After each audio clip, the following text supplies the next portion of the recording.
to be herself, So, oh, you started it while I was talking about Doctor Strange. How dare you? That's okay. It was just the very last trailing bit, so I don't think anybody got anything. So I To be fair, there is a Star Trek person in it. that I know. That I Yeah, know. because it's in But one of the trailers. It's an unmistakable voice. We all know Patrick Stewart is in Doctor Strange. yes, absolutely. Yeah. Well, but we're not here to talk about Doctor Strange. We're here to talk No. about Star Trek, in which Patrick Stewart is in half of what we're talking about too. So that's really Yes. cool. Because yeah, we've got a Star Trek double header. We've got a season finale and a series premiere. So this episode might go a little long. Just saying. Yep. We're going to Yeah. begin with an ending and end with a beginning. Whoa, that was almost poetic. I love it. Thanks. Excellent. Well, yeah, we are talking about the Star Trek Picard episode Farewell, the season 2 finale, and the Star Trek Strange New Worlds episode Strange New Strange New Worlds, Worlds. the series premiere. So, yeah. Um, I mean, maybe not the most creative title when it comes to the episode, but at least it's not called Pilot like so many Yes. first episodes are. So, forgiveness Right. for that. Mm-hmm. Yeah. So let's start with, first of all, hi, hello everyone, welcome. Um, welcome to everyone who's watching live, and welcome to everybody who's watching later. Really do appreciate you being here. I'm already seeing lots of familiar faces in the comments. Always happy to see you guys every week, and happy to see Brandi every week. Brandi, how you doing? I am well for the most part. I'm a little tired. It's been a big day for me. Lots of things to do, but this is my reward. Excellent, excellent. Well, let's make it a good one, and first of all talk about Farewell. And yeah, final episode of season 2 of Picard. By necessity, there is a lot going on in this episode because there is a lot to tie up from season Mm-hmm. 2. So yeah, let's jump right into this. Let's start with I'm going to say Picard and Tallinn. We're going to talk about their story to start with because that kind of continues on from the end of last episode with the for one Renee to live, another must die. That kind of cryptic Borg Queen prophecy, they call it, interestingly, in this. But Talon seems to know right away what the heck that means, and Picard kind of clues in pretty quickly as well. I gotta ask, is that how you saw that playing out, Brandi? The way it happened in the episode here? Absolutely. In fact, just the time when she said there had to be two Renees, one who lives and one who dies, I'm like, well, Talon's done. Yeah, yeah. To Talon. Yeah. Yeah. So yeah, we know she has that technology that allows her to camouflage herself, and so it stands to reason she is the Renee who must die. So yeah, I do have to say that scene between Talon and Renee Picard, I really, really liked. The Yeah. idea of this person who's been like her, let's say guardian angel, for lack of a better term, I guess, but has always been hands off and never been able to like interact. That moment, like, I bought it. Like, we've only followed this story for a few episodes and learned about all this, but I feel like there was a lifetime in that moment, if that makes sense. Yeah, and that's also a credit to the two actors who were doing the scene Hmm. and how well they interacted with each other. It was completely believable. There wasn't any point where I was like, nah, because of the power of those two actors and the Yeah. words that were written for them. They just it didn't, it didn't feel rehearsed. Just felt natural, I guess is the word I'm Yeah. looking for. It was a really lovely and heartbreaking scene. Yeah. And like on paper, it feels like it would be hard to sell the idea that Renee wouldn't be like, no, are you kidding me? Get the heck out of here. This is too weird. But because of their performances, Tallinn sells it. Like if I was Renee, I would absolutely believe it looking in her Yes. eyes, you know? So of course, when Renee comes running out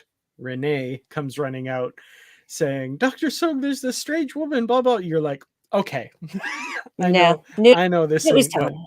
yeah, Yeah. I know what's up here. This is not what it appears to be. So Yeah. yeah, definitely sold that. Yeah. Heartbreaking, of course, losing Tallinn, even though, you know, we've only known her for a few episodes, but Orla Brady is just so terrific. So good. That was Just wonderful. yeah. I'd watch her in anything, honestly. Mm-hmm. Absolutely. Yeah, I want to do a deep dive on stuff she's done, just to like, because not somebody who was on my radar before season 1 of Picard, but fell in love with Yeah. her in season 1, and I'm so glad they found a way to use her more in season 2. Like of all of the things that I like about season 2, that one's near the top, that we got so much of her. Even though she couldn't have her wonderful Irish accent the whole season, because that's I love that. Anyway. I love a good Irish accent. You know, Mm-hmm. that's part of my family. My history is basically English, Irish, German, and English, Irish, German, Scottish. So Oh, basically all that sort of area, and then Germany. yeah. So, That's funny. That's pretty much exactly my background, as long as you throw in some Cree Native North American in there, and that's me. So that's pretty mm. cool. Well, it one of my great aunts did say that there was one Native American ancestor that was Chickahominy. Oh wow. So, Wow. which is right in the area of where my mother's family grew up, which is the Southeast. And so, you know, whether that's actually true, I couldn't say for sure, but that's what has been passed down from generation to generation. Very Not that cool. you Yeah. can tell by looking at me, I'm so white. I'm so white. uh, that's cool. We're all human, I guess. Yeah, I exactly. We're just humans. I love it. Okay. Yeah, I mean, I would love to talk about Tallinn and Orla Brady all night, but I don't know what else Mhm. there is to say other than how brilliant she is. Um, She is. She's been brilliant from day one. Like, she had an immediate connection to fans. She's mhm. just got this charisma that draws you in. I mean, I've never heard a single person go, "Ugh, no, no, Laris is boring," Yeah, because, right. Orla Brady's a genius. So Oh, hashtag cheeky feckers. Thank you, Patrick. Yes. Thank you. Oh, I love it. Uh well, let's briefly talk about Adam Sung then, because I have to imagine that Brent Spiner had so much fun, like as much Oh, fun as yes. the last episode with him like vamping as the Bond villain stuff. The like entitled, self-righteous prig of a billionaire that he got to Mhm. play in this episode. Nobody can scoff like Brent Spiner, and he does it like 5 times in this episode. I love it. He's so Oh, as horrible as it was, I was laughing my butt off in those scenes. As horrible as he was treating that woman in particular, but Right? but he must have had so much fun. I Oh, can't believe you'd absolutely. say such a thing. Have you no respect for these people? Yeah, and this poor woman just totally like no idea what to do. That must Yeah. have been fun to play. Yeah, that whole, "Has my generous donation not bought me 5 minutes of FaceTime?" Mm-hmm. And like the whole time I was watching that, if that was Elon Musk or Jeff Bezos, yeah, that would work. And that Yeah. is maybe, I mean, as many gross things as there are about the 21st century, that might be one of the grossest. Like, that was Yeah. disgusting. Ugh. So much white male privilege. Yeah, and billionaire. Bleh. Anyway. Mm. Mm. Yeah, But you did your job well, Brent. You made us hate Soong. Well yeah, done. absolutely. He does get some great moments later on, though, that are just satisfying to watch. So When, satisfying. yeah, Corey uses that technology to kind of hack into his systems, and just all those files getting deleted, and he's powerless and yelling and throwing things. That was, I mean, there was a bit of wish fulfillment there. That was fun to see. It was, and I think it's so funny that in his hubris, he didn't have them backed up on a remote server or anything. Right? Yeah. Yeah. Nowhere on the cloud for that stuff, I guess. No. Nope. Total Yeah. loss. Yeah. No server, or no hard drives that aren't connected to the network or something like that. No. Hmm. Too Yeah. bad. Indeed. But he does have something in hard copy, which was Yeah. interesting. Project Con, with the very appropriate date on it of, I want to say, June something 1996. So it's like, oh, very nice, very nice. So what do we yeah, what do we think that's all about? Oh, well, they're obviously directly pointing at the Augment trilogy in season 4 of Enterprise. Mm-hmm.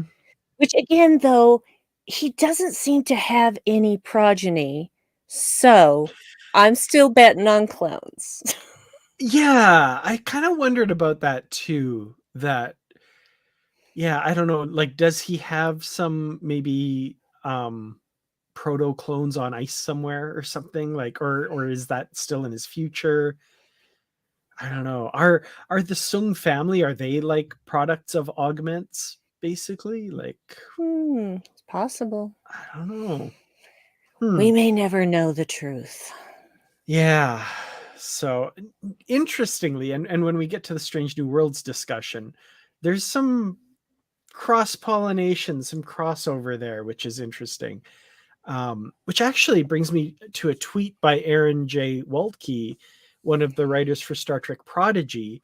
And he was tweeting, do you remember, like, a few months back, there was that talk of how the showrunners of the various Star Trek shows kind of get together for meetings to, like, Mhm. it was like to make sure they're not stepping on each other's toes, but also to see kind of like where they can complement each other. Yeah. He tweeted about those meetings and said, "You guys have no idea what's coming up," and he was so giddy. I'm assuming in particular about Prodigy, but also we're seeing that with Strange New Worlds and Picard, I think, in on a certain level anyway, Yeah. which I think that's really interesting. I like that cohesive whole of a universe. So Agree. And yeah. that's the benefit of having all of these series running, back to back, is that Mhm. you can have these crossovers, unlike what they were doing, in the olden days before the turn of the century and whatnot. So it's a great time to be a Trek fan. It really is. And it also, it rewards the fans who are in there for all of it. I mean, you can Mhm. have your shows you like. If you don't like Discovery and you're not watching Discovery, if you don't like Picard, you're not watching Picard. But for those of us who are watching all of them, it's neat to see that grand tapestry kind of weaving together, and playing off each other in different ways. And we'll talk about that with Strange New Worlds as well, with regards to Discovery as well as Picard. So that's kind of cool. Yeah. And I will say this, even if you don't like Discovery, you have Discovery to thank for Strange New Worlds. There Mm-hmm. is no uh there's no bones about it. It's absolutely because of Discovery that Strange New Worlds exist. And if you can't admit that, if you can't be grateful for that, then you're probably a troll or a gatekeeper. And I don't Probably. want to talk to you anyway. Yeah, probably for sure. So, okay. Yeah. I'm trying to decide where we want to go because there's so many things that lead to other things that I'm like, do we want to talk about that yet or do we want to save that? But yeah, Yeah. so Which of the 5 endings do you want to cover first?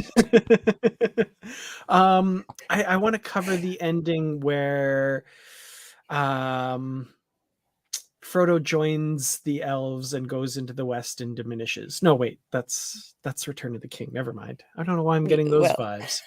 I know, right? It's kind of weird. Okay, well, we talked a bit about Corey, so Let, interesting. let's just Okay, go there. so okay, yeah, let's just go there because Yeah. that's a big part of this that I'm eager to talk about. Uh, Corey does all this. She deletes all the files and then gets this mysterious message to meet at a certain place. You know, do you want to know what happens next or something like that? And so, okay, what's that all about? And she goes, and you're thinking like I was thinking Q because he communicated with her already in a Mm. similar manner at some point. So I'm like, oh, maybe it's Q or something. And then of course, Will Wheaton shows up as the entity formerly known as Wesley Crusher, who is currently a traveler, of course, as last we saw him. Not last we saw him, I guess, but last he was featured in the TNG episode Journey's End. He became a traveler and went off and did that. Showed up briefly in Nemesis in the background, if you don't count deleted scenes, and shows up here as a master of all of space and time and recruits Corey, which is really interesting because to my mind, like, I'm trying to think just from a story perspective, and maybe this isn't the right way to think about this because Picard has had, by Picard I mean the series, this season has had a lot of digressions that don't tie into the main story, so maybe this is just more of the same. But to my mind, I was like, why have this here? Like, the dangling plot thread of what happens to Corey, that's a bit of a dangling plot thread, but not one I don't think is essential to tie off. I think you can just assume she went out and somehow made a life for herself against all odds, yada yada yada. But they tie that off here in a really interesting way and have her be recruited by Wesley Crusher into the Travelers. And I can attest to this. I literally, and I don't think this is necessarily the case, but I turned to Nikki while we were watching and I said, I smell the spin-off. I'd watch it. Oh, Star Trek Travelers, starring Will Wheaton and Issa Briones. Oh, please, please.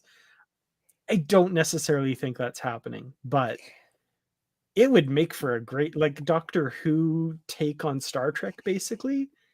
Hmm. Please, I would be there for that. That would be cool. Yeah. Well, the interesting thing is that they connect the travelers to the supervisors. Yes, which was gonna be my next, point Yeah. there too, I which is cool. really I actually liked that. When Wesley showed up, I started hitting Dave because I do that when I get excited.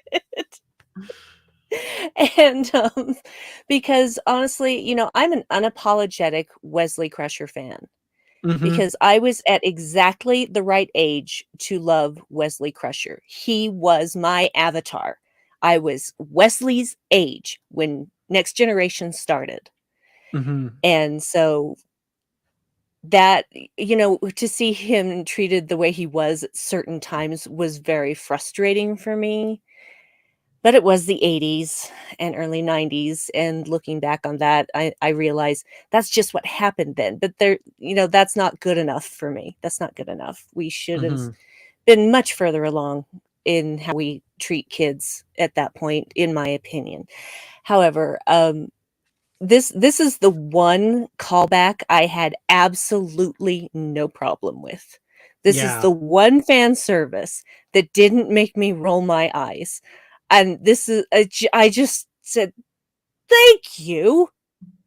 Thank you for Hmm. showing me what his future is Yes. and what he's doing out there. Even if I never get to see him in another episode of any kind of Star Trek, I now have closure. Hmm. And I just appreciate that. Yeah. I have so many feelings on all of that because, interestingly, to go back to my first Wesley moment, the first time I ever saw Wesley Crusher, the first encounter I had with Wesley Crusher in Star Trek was the episode The First Duty. That was the first time I'd ever seen the character because I started TNG in season 5. And so I didn't see him as like through the eyes of what a lot of people that didn't like the character. I didn't see what they saw. I didn't see an obnoxious teenager or whatever, however they, whatever, I saw a kid who was struggling, who wasn't a super genius solving all the problems, but a kid that got into some trouble and lied about it and got into more trouble because of it. I saw him like as this human being that I, as the kid watching that, could really relate to because we've all been there. We've all Mhm. made a mistake like that, hopefully not resulting in the death of a fellow classmate or something like that, like something that heavy. But we've all tried to cover up our mistakes by lying at some point. And if you say you haven't, you're lying. Yep. It's just what a kid does because, Yeah. And it's I, just it's hard. It's hard being a yeah. kid. Absolutely. And I fell in love with that character at that point. And years later, going back and watching all of those and getting to see that kid grow up on the Enterprise and all of that was really special. And I was so offended at some of those moments that people are calling out in the comments and uh Mhm. you know, terrible writing sometimes for this character. And also in later years, now knowing what that character means to Will Wheaton and how he came around on that character, how he loved Wesley Crusher so much and then hated Wesley Crusher so much because of, fans and how he was written and all this kind of stuff, to coming around full circle again and falling in love with the character again and following that same journey that that character had. It's just it got me teary watching Will Wheaton and his huge grin doing that scene. That grin that I knew was Will Wheaton's grin, but Yeah. also fit as Wesley Crusher's grin, because Wesley Crusher is the person that would be like, this is so cool. And I love it. It's just he inhabits that character so much now. Like, if Wesley Crusher hosted the Ready Room, that's how he would be. He'd be Will Wheaton. Mhm. Yep. Anyway, I don't know if I'm Right. making sense at this point, but I No, just you absolutely are, and I would yeah. point people to Will Wheaton's website and his blog about this particular, subject, and it's just he's a really talented writer, and he Mhm. sucks me in. So, when I saw that posted, I immediately read it, and it brought tears to my eyes. Yeah, absolutely.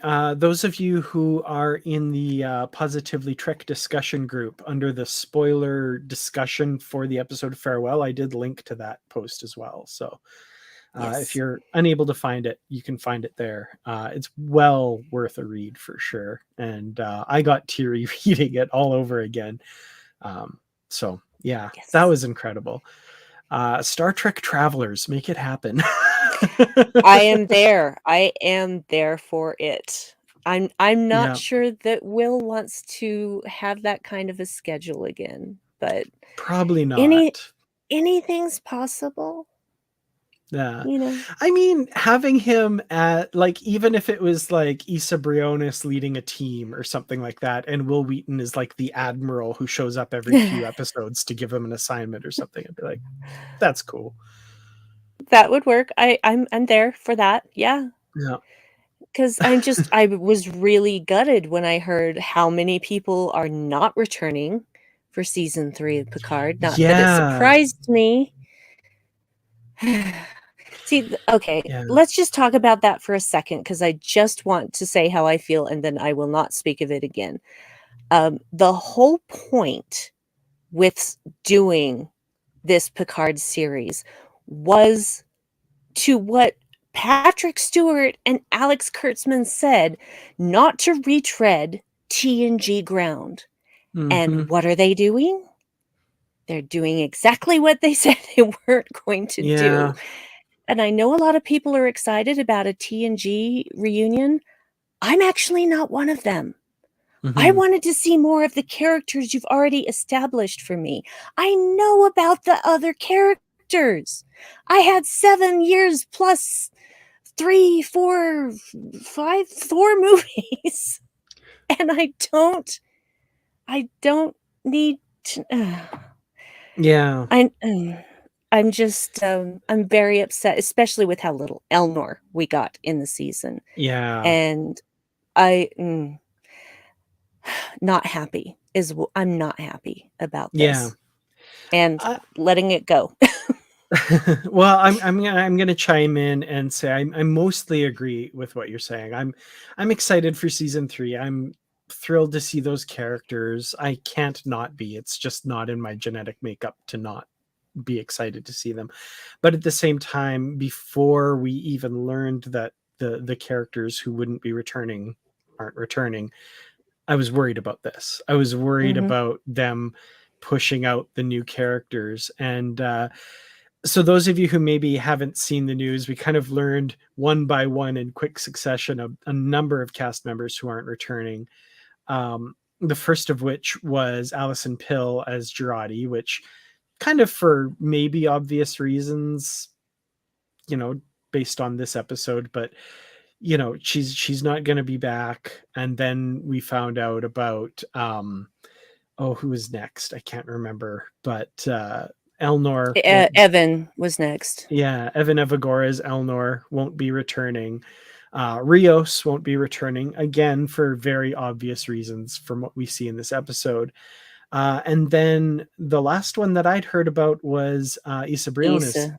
is not going to be back either, Mhm. which is really too bad.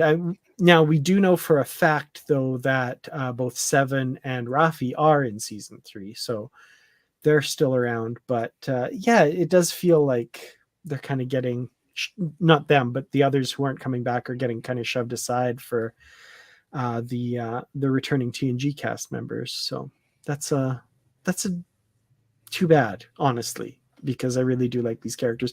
It kind of parallels some of my thoughts on Strange New Worlds as well, which we'll talk about when we get there. But anyway, we'll put that aside for now. So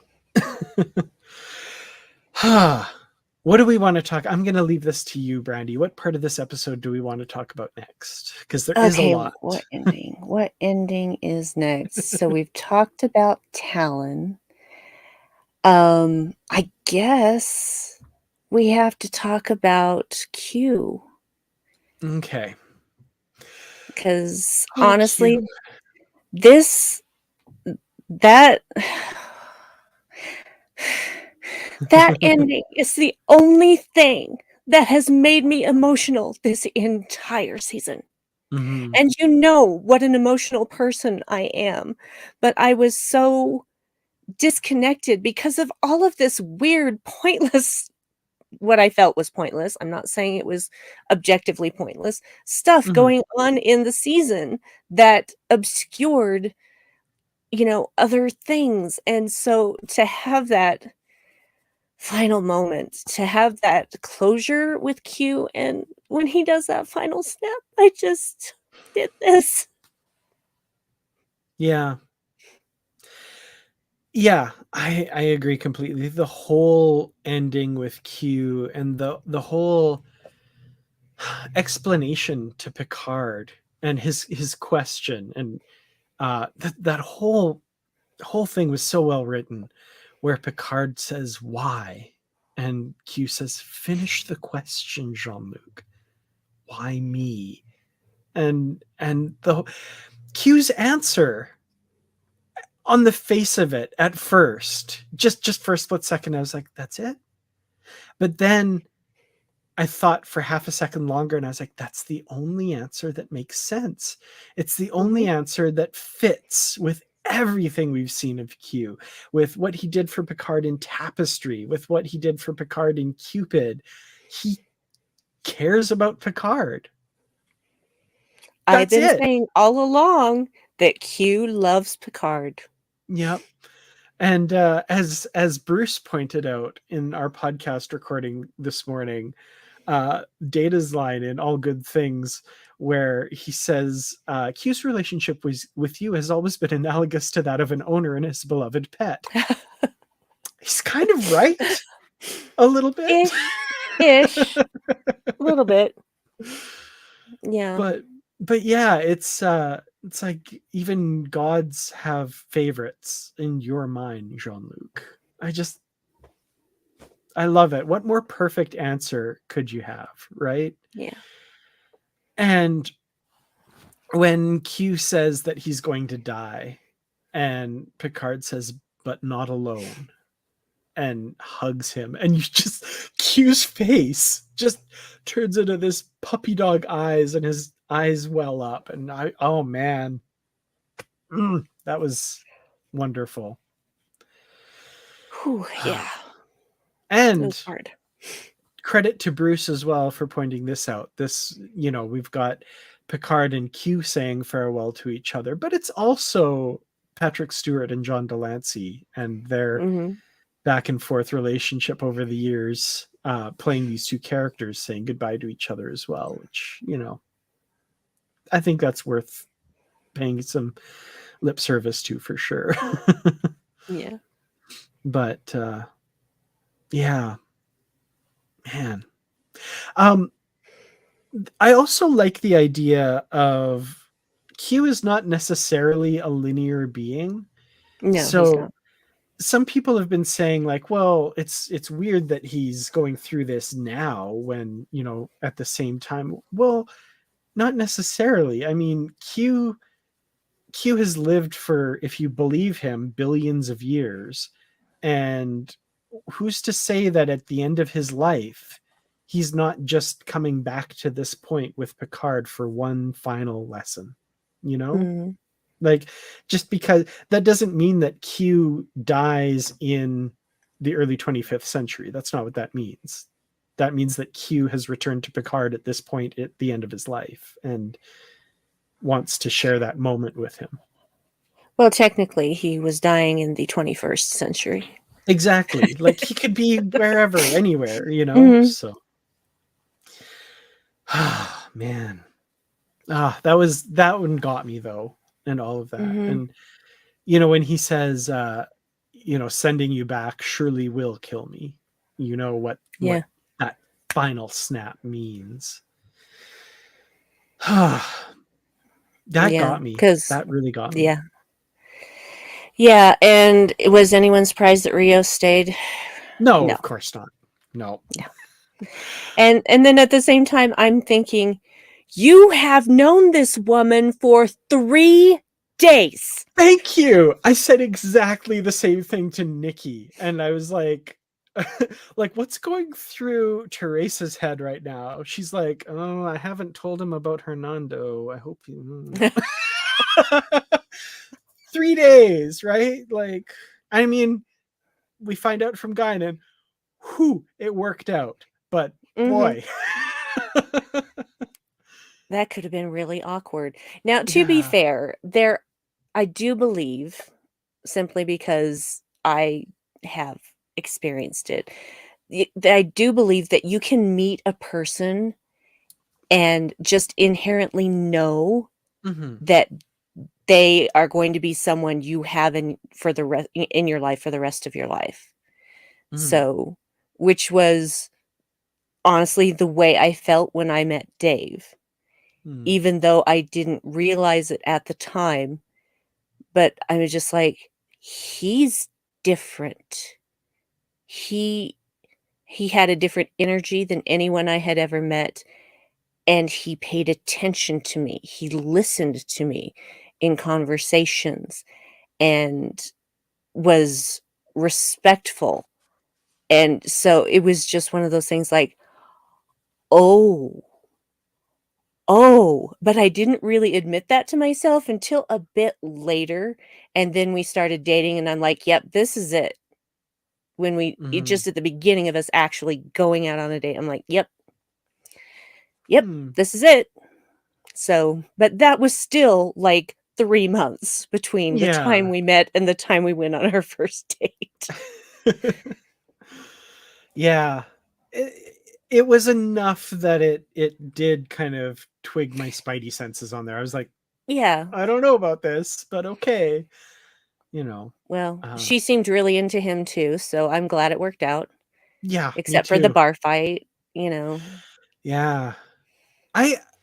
Okay. I at first was kind of gutted about that, but also I kind of liked that ending for him a little bit, that it's not all sunshine and roses and living to a ripe old age and blah blah blah, but at the same time, like, he was fighting for a cause and kind of doing what he loved, I guess, because he smoked a cigar at the end.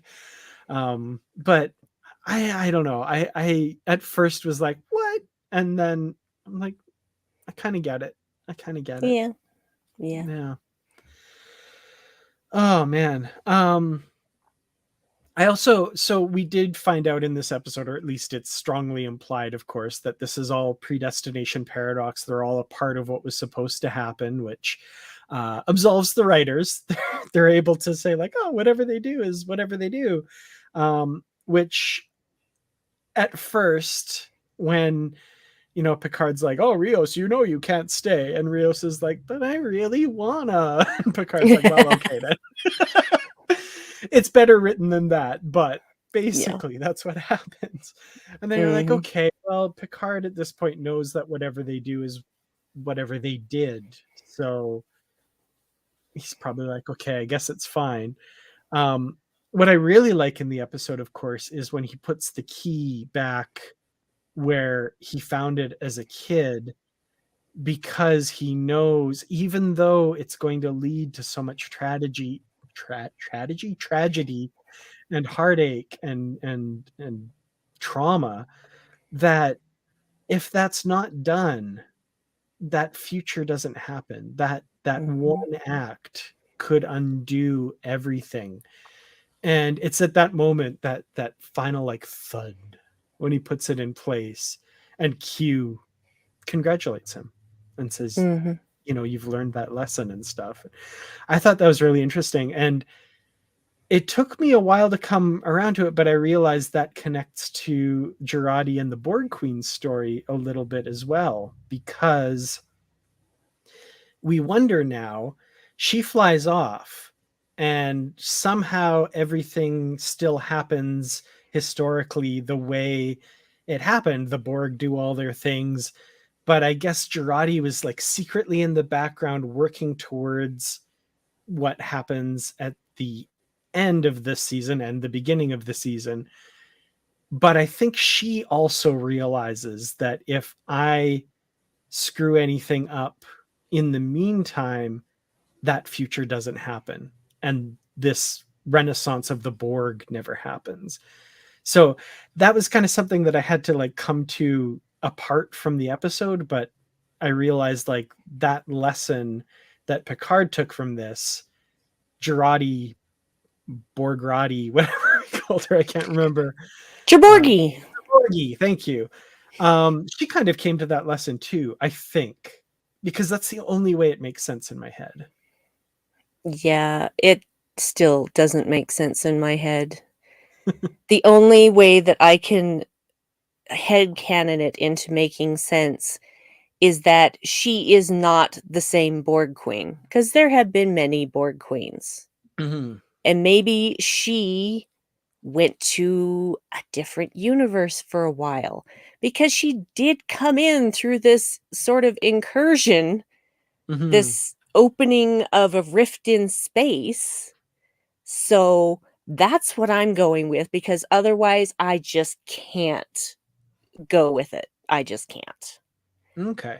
I hadn't seen this, but apparently the showrunner did confirm that they've been separate from the Borg Collective, which Okay, good. again, in my head was like Gerborgi realizing, oh, I Mhm. can't screw anything up. Like all the tragedies that the Borg create, we still have to let happen because this will not happen without that. Right. Thank you. Thank you. I appreciate Awesome. knowing that, because now my head canon is actual canon, I guess. Perfect. Makes sense. Makes sense. As much sense as it can make, I guess. So, Yeah. yeah, with that snap, we're back on the Stargazer, except Rios isn't there now, and I guess Agnes isn't there either because they were both on the bridge at the time. Um, and it's about 10 seconds before the auto destruct goes off and Picard realizes he has to cancel it, and of course now knows who this Borg Queen is. So I appreciated all of this. I thought it was interesting, but boy, do things seem to happen really fast here where my head was spinning a little bit, where it's like, okay, so the Borg are contacting them because they have to use the fleet to protect the galaxy from this thing that's coming through this transwarp corridor or wormhole or whatever it is. And they get there, they do that, and then the Borg are the watchers at the wall, basically. Um, Setting up, I'm assuming, the big thing for next season. But I will be shocked if that's in the next season. I oh, will be really? Okay. absolutely shocked, because aren't the Borg supposed to be hanging out there? Isn't Jaborgi supposed to be hanging out there being a guardian? She's not going to be in the next season. That's I kind of bet what we I was never thinking too. I bet we never hear about that transwarp conduit again. Oh, yeah, that would be I very. I hope Mm, I'm wrong, I but hope so too. yeah, Yeah, I don't know. It seemed really strange, like just how fast things were happening. I was kind of getting whiplash there. I tell me almost about it. wish, and I hate the kind of criticism where it's like, well, if I were writing this episode, I would. I've never Mm-mm. written an episode of television in my life. I have no idea like what's involved. But I feel like I would have maybe appreciated if this 25th century stuff was like an entire episode, maybe. Maybe that would have felt even more tacked on to the end of the season than this did. But I don't know. Like it just seemed very rushed to me. It was extremely rushed, which is what happens when you put 5 endings in one episode. It's a bit rushed. And it was just all resolved so easily, and of course, we find out, "Oh, look, Elnor's back. Great. We could have had so much fun with him during the season, but no!" So, yeah, it was all just so, here's da-da-da-da-da-da-da, done! Mhm. And, yeah, it was unsatisfying at best. Yeah. So I'm seeing some comments here which are interesting. Joaquin's bringing this up. It may be setting up something for another series. Uh, Aaron Waltke from Prodigy has indicated this season of Picard will directly relate to something they're doing on Prodigy at some point. Um, and Matthew says Alex Kurtzman said he wants a crossover between the current shows. The Transwarp Conduit seems to be a setup for that. That could be. I mean, it still feels really rushed and weird and tacked on. Mhm. I think it's kind of cool if that shows up somewhere else and we get more on that. Still has me scratching my head in this episode though, but that's Very okay, I guess. much. Yeah. Very, very much. Yeah. And yeah, so many things. And again, my feelings are I loved this episode. There's so much about this episode I really enjoyed, and I think it worked for me. But there is a lot of stuff that's just kind of wrapped up in dialogue quickly. Like we find out in the last 5 minutes what the heck that life form that Renee found was for. and how, oddly enough, Teresa's son Ricardo was involved in using that to, usher in the future kind of thing. A lot of just really like, oh, that's what that meant. Oh, that's what that was. Okay, that's cool. Really, really fast wrap up. I'm happy we got those answers, but it felt a little bit like info dump at the end. It was. It what didn't feel like it. It was info dump. There's no other word for it. No. It's like the afterword in a novel. It's like, Yeah. That said, like I said, yeah. Sorry, go ahead. I was just going to say, that said, I am glad that we got those answers, because I was seriously thinking we just never find out. So there's that at least. Yeah. So it's just like, what are the things we have to resolve? How quickly can we do that? 5 minutes? Go. And we get not enough. Whoopi Goldberg-Skynen again at the end, which I was really happy about. I'm glad they brought her in. And apparently, I guess, the last scene we get with Elnor, him having a shot for the first time and not really appreciating the effect it has. Well, I don't know what it was. I mean, it was obviously sort of like it was almost like a hazing, really, which I'm just like, why would you do that to someone you like? That just seems kind of mean to me. Yeah. But that's just me. Yeah, fair enough. I mean, I don't know. Evan Evagora is just such a great addition to Star Trek that even if he's not in season 3 of Picard, now I'm like, before I was kind of rooting for a Tilly-led Starfleet Academy show.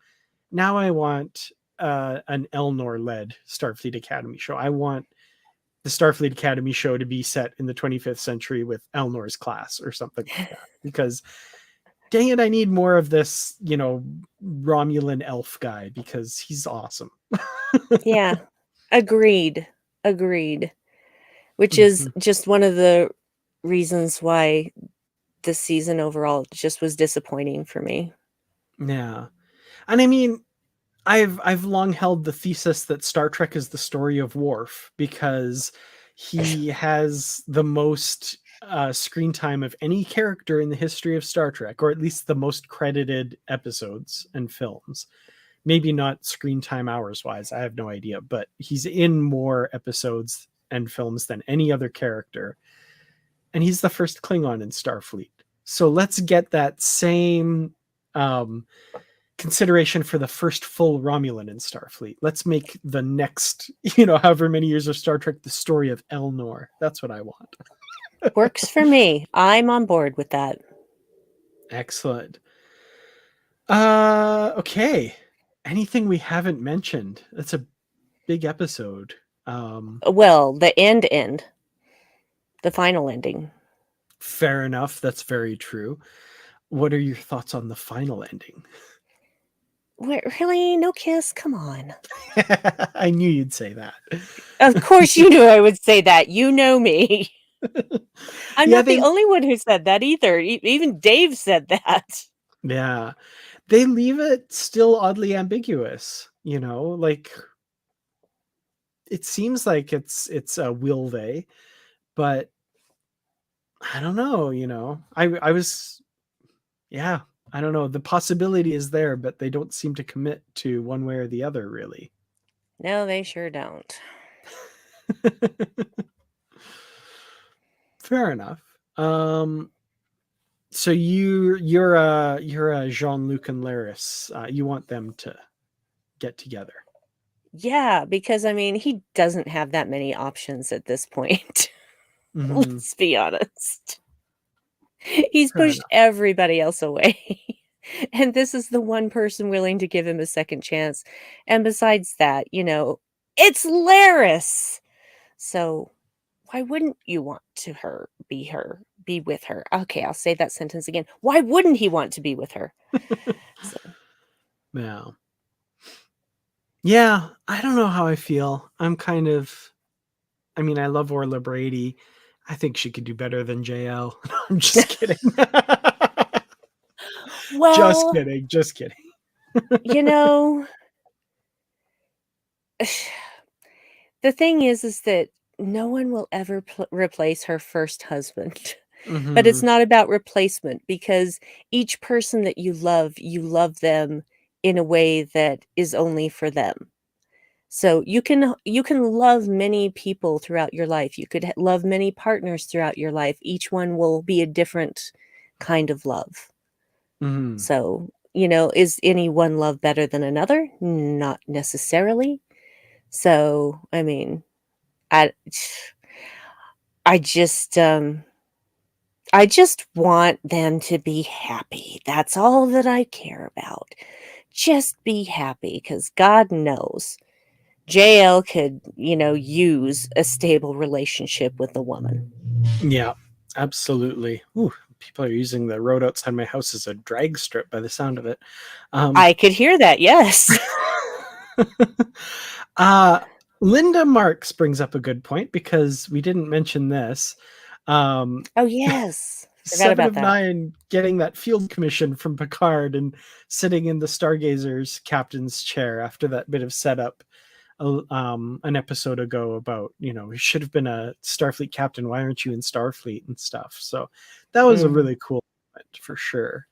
Not a lot of Seven focus in this episode, but I feel like she got some in the last episode, which kind of pays off here. That was cool. Yeah, I was excited that she and Rafi got back together. So, Yes, we didn't mention that either. That was very nice to see as well. well, you lose track of how many freaking endings are in this episode. This is true. Yeah, there are a lot. Um, Final thoughts and ratings for Farewell and the season as a whole, I guess. Um, Yeah.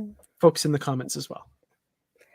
I don't really have anything else to say, I don't think, about the episode or the season. Um, so, I mean, it had good moments for me, but a lot of it was just me going, "What are you doing?"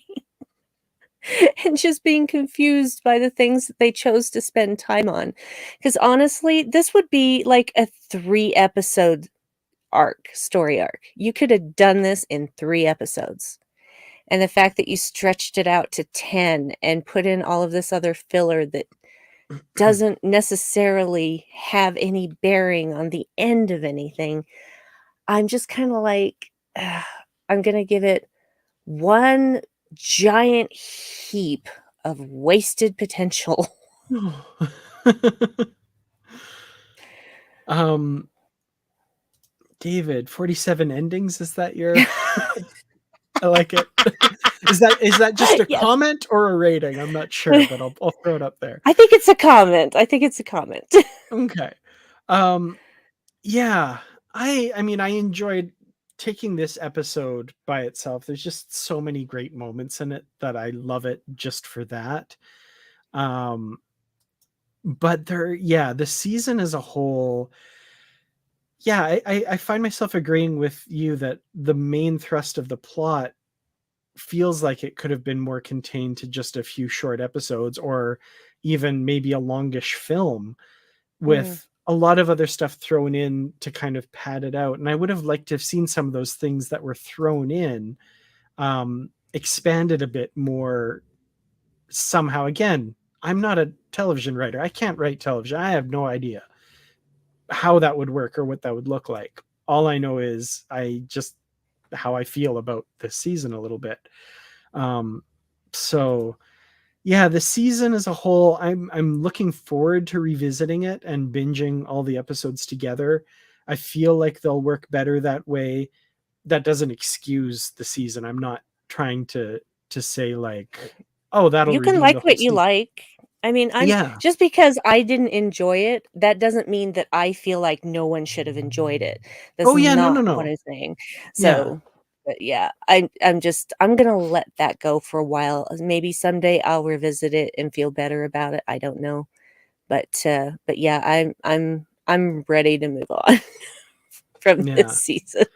Yeah, no, and I get that. And basically when I binge it, I'm hoping it works better binged. Regardless, how they presented it to us was not that way. So I don't Right. think that absolves the season, is what I mean. Oh, I see. Okay. My Yeah. apologies. No worries. But yeah, this episode in particular, and in particular the end of Q and that whole storyline is just going to be one of my like treasured Star Trek moments. So I'm gonna have to give it one ultimate Q snap. And take that however you will. So Mm-hmm. yeah, I'm just making sure I catch all of the ratings. If I missed anybody's, I apologize. Some funny ratings here I'm liking. Um, That's a great one. Way to go, Linda. That's yeah, a I great like one. that. Yeah, she just so naturally sat in that chair. Eh? I was like, Mm-hmm. yeah, that was good. She was very comfortable there. Yeah. Huh. Okay. Possibly sketchy replicator. Yeah, okay. I think I got all the ratings that have shown up so far anyway. So Yes. Before it spits hot bananas. yes. Hot bananas. Oh, all right. I think that's all we have to talk about this week, right? That was everything, I think. Was there? Is there something else? I don't think so. No, we're done. Okay. So Well, ooh. Well, have a good night, everybody. yeah. Thanks for joining us again. Just kidding. Just kidding. We have a whole new series to talk about, people. You're so silly. You knew that. Oh, You knew it. Yes, you knew it. We advertised it that way. yeah, So absolutely. yeah, So, we're teasing. yeah, we're jokesters. We joke. So yeah, we have Strange New Worlds, the much anticipated um demanded series by a number of the fans. Where are my pants? Okay. I didn't change mine. Let me see. Uh oh, okay, I know what mine's gonna be. Hold on. Edit name. There we go. Oh, thanks, Patrick. I don't normally do my hair straight. Um, I never do my hair straight. This was done by my stylist when I got my hair trimmed Ooh, because very nice. I do not have the patience to fully dry my hair and then straighten it. That would take me an hour. So I let her do it. She does it way faster. And then I get to have straight hair for a couple of days. So, Well, it's very so beautiful. Very cool. thank you. Thank you. So, Strange New Worlds. The first episode called Strange New Worlds, and we're introducing this series. Like I said, demanded by the fans, very much hotly anticipated by the Star Trek fandom, and featuring the voyages of the Starship Enterprise on a 5-year mission of exploration under Captain Christopher Pike. And yeah, we start out the cold open on this alien world that is has alarms blaring. There's a UFO. It's a first contact situation, and the picture resolves itself into a Federation starship. So, shades of the TNG episode First Contact, where it's from the perspective of the aliens, which I thought was kind of cool. It is interesting because you don't really know that they're aliens for most of that. That could Mm-hmm. easily have been a bunch of humans because we only see people in sort of darkness and from the back until this one person that we're following emerges into this command center, for lack of a better word, and you're like, oh yeah, those are not humans. Okay, yeah. Mm-hmm. That's our own bias, really. Just, uh, just at work there, Yeah. which is fine. I liked the Yeah. way it was shot, I did. Yeah, me too. I thought the species was familiar, and they might still be, but like I initially thought they looked like Kima, one of the kids Mm, from Children of Mars. I went and looked right. at a picture, and they are different. They have this species has kind of like modeling, Hmm. and Kima's species has like raised kind of dots. So Yeah. I think they're different, but they still looked familiar somehow. Um, that said, I love that we're opening with, and I don't mean this in a pejorative sense, but a forehead of the week. I'm like, okay, Yes. this is classic Welcome back, Trek. Forehead of the Week. Welcome. We are so happy to have you. Yeah. So it's not just the foreheads, but it's also the spots, and the spots are different from alien to alien. Hmm. So I actually really appreciated that. It's like this person's spots were different than this person's spots, and they did have a bit more diversity in that regard instead of everybody just having the exact same forehead. Yeah. Yeah, that was kind of cool. So yeah, well, we'll get it more into the species and the world building a little later because I have some thoughts on that. But from there, we go to Montana, which I thought was interesting. Um, Pike hanging out in Montana, and I can only assume that it's Montana in the winter and not the Mojave Desert where we've seen him before because they film in Canada, which made me laugh. Yeah, yeah, well, I by the way, my podcast about Strange New Worlds with Suzanne Williamson Boldly Go is back. We recorded an episode last night. We call it Montanada. I like it. I like it. It's the same reason the Guardian of Forever was on a snowy plain, right? I mean, Mhm. in 90s Trek, everything looked, kind of rocky and maybe some grassy hills, and now everything looks like a snow swept plain. I love it. This Yeah. Canadian is happy about that. But yeah, Pike is making breakfast, watching The Day the Earth Stood Still. He has that on in the background, which very much ties into the events of the episode. I thought that was great. Mhm. And another Starfleet captain is waking up in his bed and coming out to breakfast. And I have to say, I really enjoyed this scene between the two of them. I thought it was really well written. My favorite bit is, obviously Pike isn't sure if he's going to ship out with the Enterprise. He thinks in a week, but we'll see that that's different. But he's not sure, and she says, "I'll be gone a couple months on this mission." And he says, "Well, I might still be here when you come back, and you should get in contact with me." And she says, "Okay, I will, but I hope you're not. You have better places to be." I love Mhm. that line. That was short and sweet and to the point. I really liked her. I want to know more about her and what she does because she has higher security clearance, except for, you know, the events of Discovery season 2. Um, so I just really enjoyed her. She's a good, I don't want to use the word foil because that's not Hmm. really the word I want, but you know what I'm trying to say. She's trying to get him to talk without being obsequious, I Hmm. guess is the best way to put it. And his beard is epic. Wow. Yes.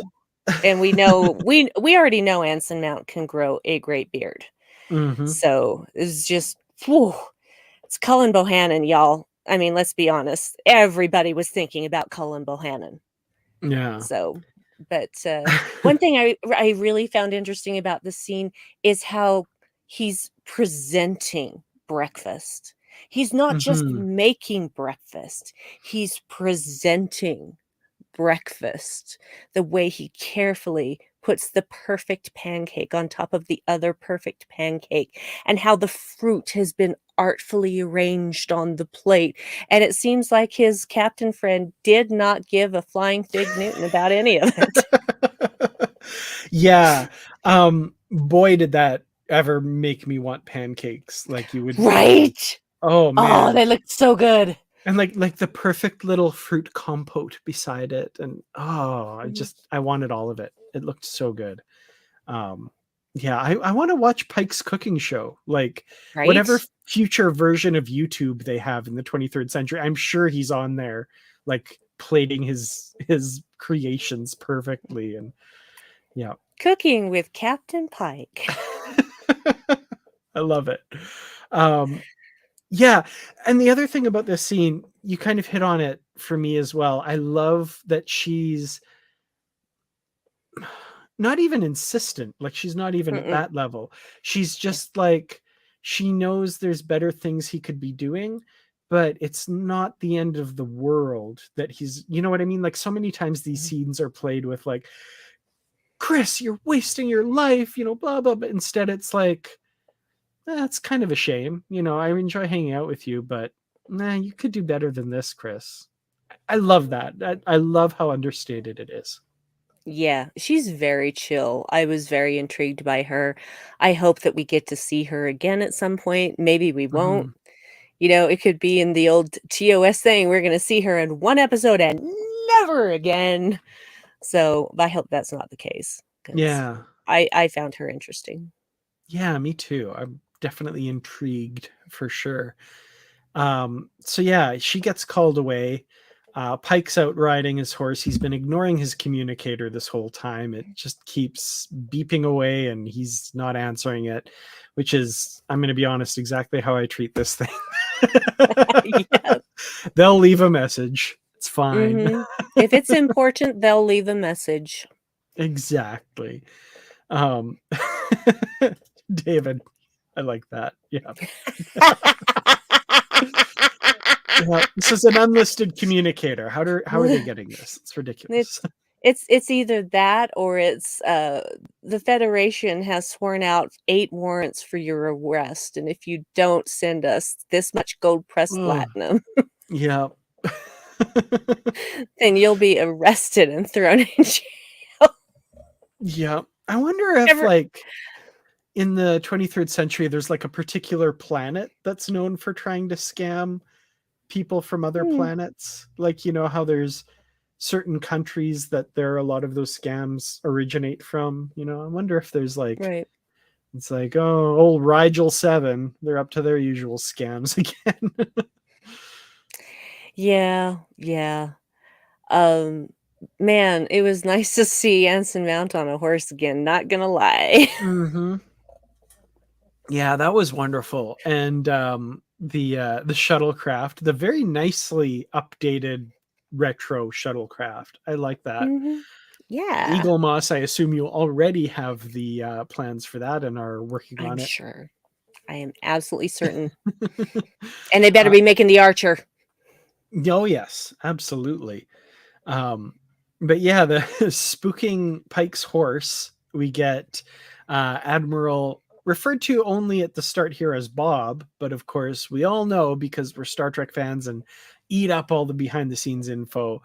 We knew, of course, right away this is Robert April, the first captain of the Enterprise, of the 1701 Enterprise, um, calling on Pike to get out there and leave on the Enterprise a week early because this first contact mission has gone wrong, being led by his first officer, Una.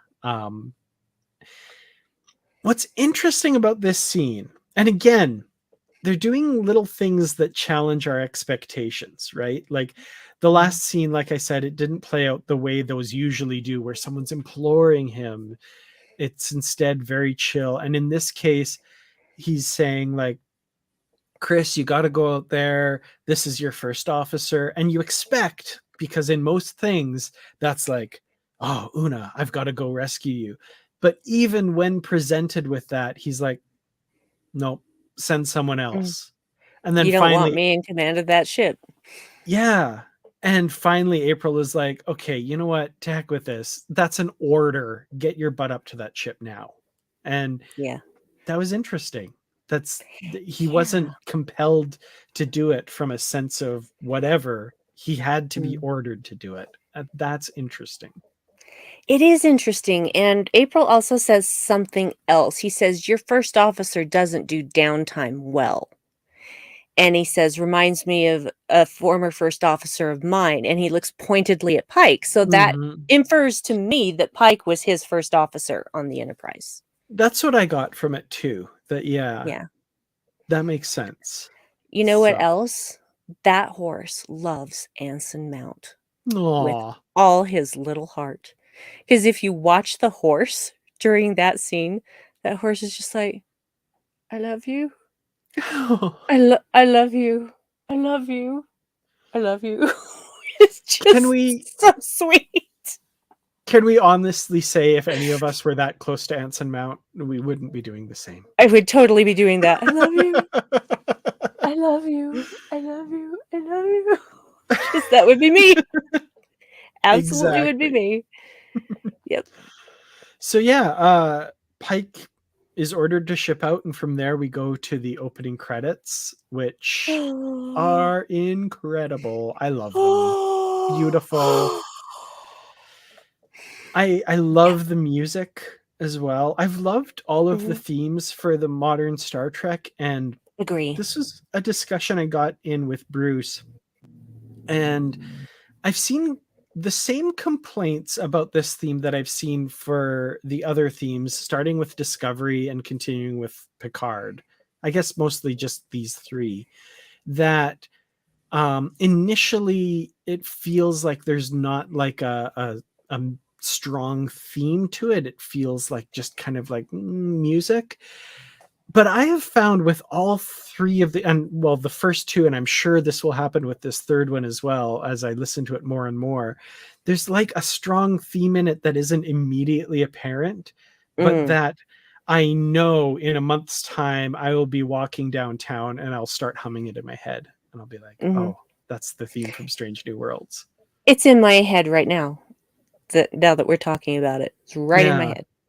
See, I haven't quite listened to it enough. I haven't done the, like, I'm going to listen to this. You've seen 5 episodes. I've just seen this one.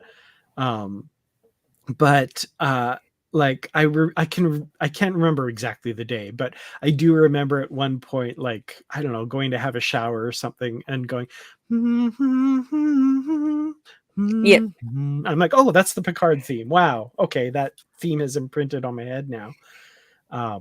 But yeah, I'm sure the exact same thing will happen, because there's like a little bit of like kind of jaunty music in the middle that I just really love. And that part, I'm like, okay, I'm going to learn that. That's going to be the really cool part of the theme. And my wife, Nikki, when she was watching it, she loved the, as it's coming towards the end, the percussive bit. It starts really strong percussion towards the end of it. And she's like, oh, I love that. Like, it was just like speaking to her. And I'm like, okay, that's cool. I like that. Yes. Jeff Russo has been into percussion with the season 2 Picard theme and this. Yeah. And I I also love the visuals of it. Like the very beginning, it's like, oh, we just got to the starship. Someone turn on the lights. Yeah. Get the furnace on. It's cold in here. Just all the lights coming on, and then the tail lights coming on with that's actually the warp drive. Anyway, it was just it was the first time that I saw it, I did cry. No joke. Yeah. It's because I didn't expect the voiceover. And when I got the voiceover, that was, I started crying immediately. It's really happening. It's really happening. So, because, like many millions of others after the end of season 2 of Discovery, I could not imagine a world where we didn't get more of these interpretations of the characters. And we had to wait over 2 years. But when you think it, well, 3 years, actually. We had to wait 3 years. We waited almost just over a year for the actual announcement. And then a couple more years until we actually got it. So, but honestly, the fact that they were able to get all of the people for, compose for, film, etc., a series that they hadn't planned on doing It is a miracle. Mm-hmm. Yeah. And I mean, the fact that it looks and feels and It's so sounds good. so good. So pretty. It's so pretty. Yeah. Oh, so pretty. So yeah, we get we go to Vulcan next, don't we? Right after the credits. That's Okay, okay. yeah. Just This is where 1 I second. sit back and I let Brandi and her Spock room take over the Yeah. show at this point. Because yeah. Wow. Okay. So, yeah. So it's Spock and T'Pring at dinner Mm-hmm. restaurant, which is hilarious to me for some reason. Just I don't know why I found it so funny, but I do. Mm-hmm. And he's basically like, let's boil it down to he's like, why the hell am I here?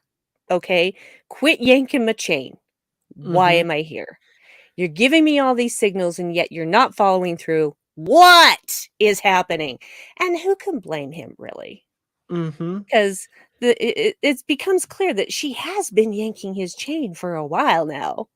Yeah. And now, don't get me wrong, I love the actor playing T'Pring. I think she's magnificent, but I do not like T'Pring. And I mean, Be- we'll find out that she makes a career of yanking Spock's chain. Like, oh, does she? Oh, does this she? is And entirely in character. yeah, he was saying, "You have yet to ask me a question." She says, "I've asked you many questions about this and this. You're gallivanting about the galaxy." And I'm like, way to reduce his life's work to something meaningless. Mm-hmm. Jeez Louise, they are not a good match Yeah. at all, which we already know, but seeing it in action in this way, it's really just like, oh, oh, oh, oh. Yeah. And she finally puts him out of his misery and asks him to marry her. And he does get in his little dig, I thought you would never ask, which it now seems was the idea. Mm-hmm. Mm. And Mm. it's interesting because we know the end of their story. We know how their Mhm. story ends. So it introduces a bit of dramatic irony because what could, I think, be interpreted as some playfulness, we know has a more sinister bent to it, which is It interesting does. because Spock doesn't know that yet. T'Pring Nope. maybe even doesn't know it yet Mm. because, like, she's got some of these kind of this little bit of nastiness towards Spock, but we'll see that grows over the years, and not entire, like what T'Pring does later, obviously completely unjustified, Mhm. but you see in this episode little hints of what led to it, because I'm thinking in particular of Spock's like, T'Pring will understand, and she's like, are you kidding me? That should have been a query. Yeah. In that she was right. Mm-hmm. That's the one thing she was right about. Um, what he should have said was, "Hopefully T'Pring will understand." But Yes. honestly, if T'Pring were anybody else, they would understand. Let's be Mm-hmm. honest. But he shouldn't have assumed. Um, you know, let's just talk about the elephant in the room. Everybody's waiting for my view on it. Oh my lord, Ethan Peck is a glorious creature. Oh my god. Oh my god. Oh my god. You have When thoughts I on Ethan Peck's pecs? Oh my god. I mean, I've honestly I've seen a shirtless picture before, but it was nothing compared to. Yeah, he's done he I don't know if people know this or not. They probably do. He is a black belt in karate, so it's definitely, he works out, obviously. But, when he gets the call and he's walking to, the communicator, and I'm just like, okay, I can't breathe. I can't breathe. Can't breathe. So he and I'm not trying to objectify him. I know it sounds like that's what I'm doing, because I appreciate him as a human being. He is an amazing person from everything I've seen, from interviews that I've seen of him. There was this roundtable interview that they did with him, where a bunch of different journalists from all over the world got the chance to ask him one question, and everything he said was amazing and intelligent and beautiful.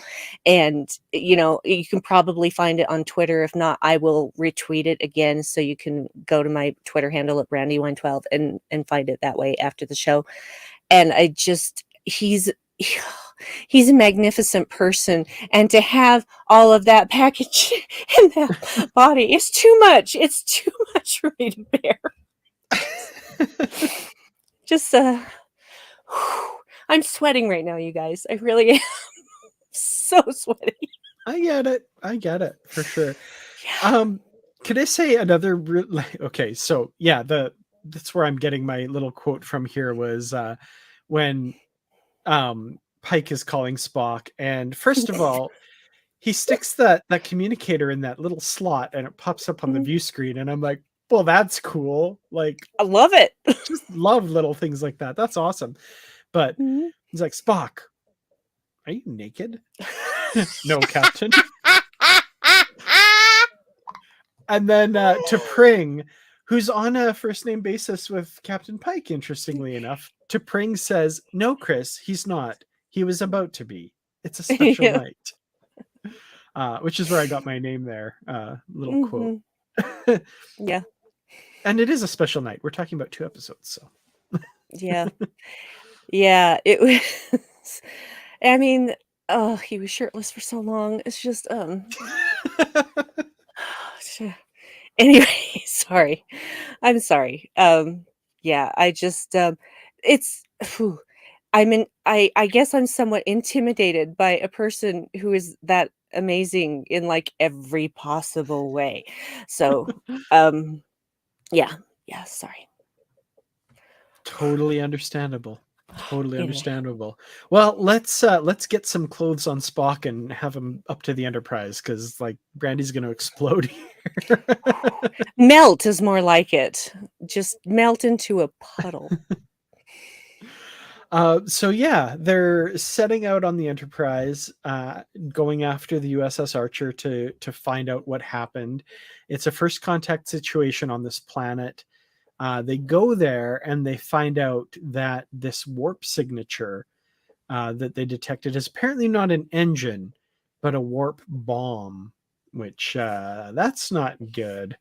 And they seem to not really be in a position to have that sort of technology.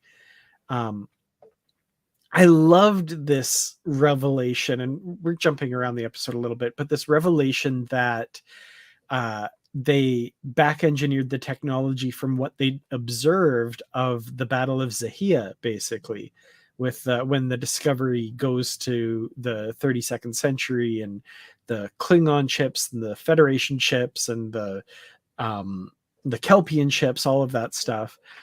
That was really interesting, because I've always kind of thought about this with relation to Star Trek, is they're zooming around in all their ships and stuff, and these other planets that may be less technologically advanced, they've got telescopes, and there are other ways of detecting intelligent life than, them showing up there in a starship kind of thing.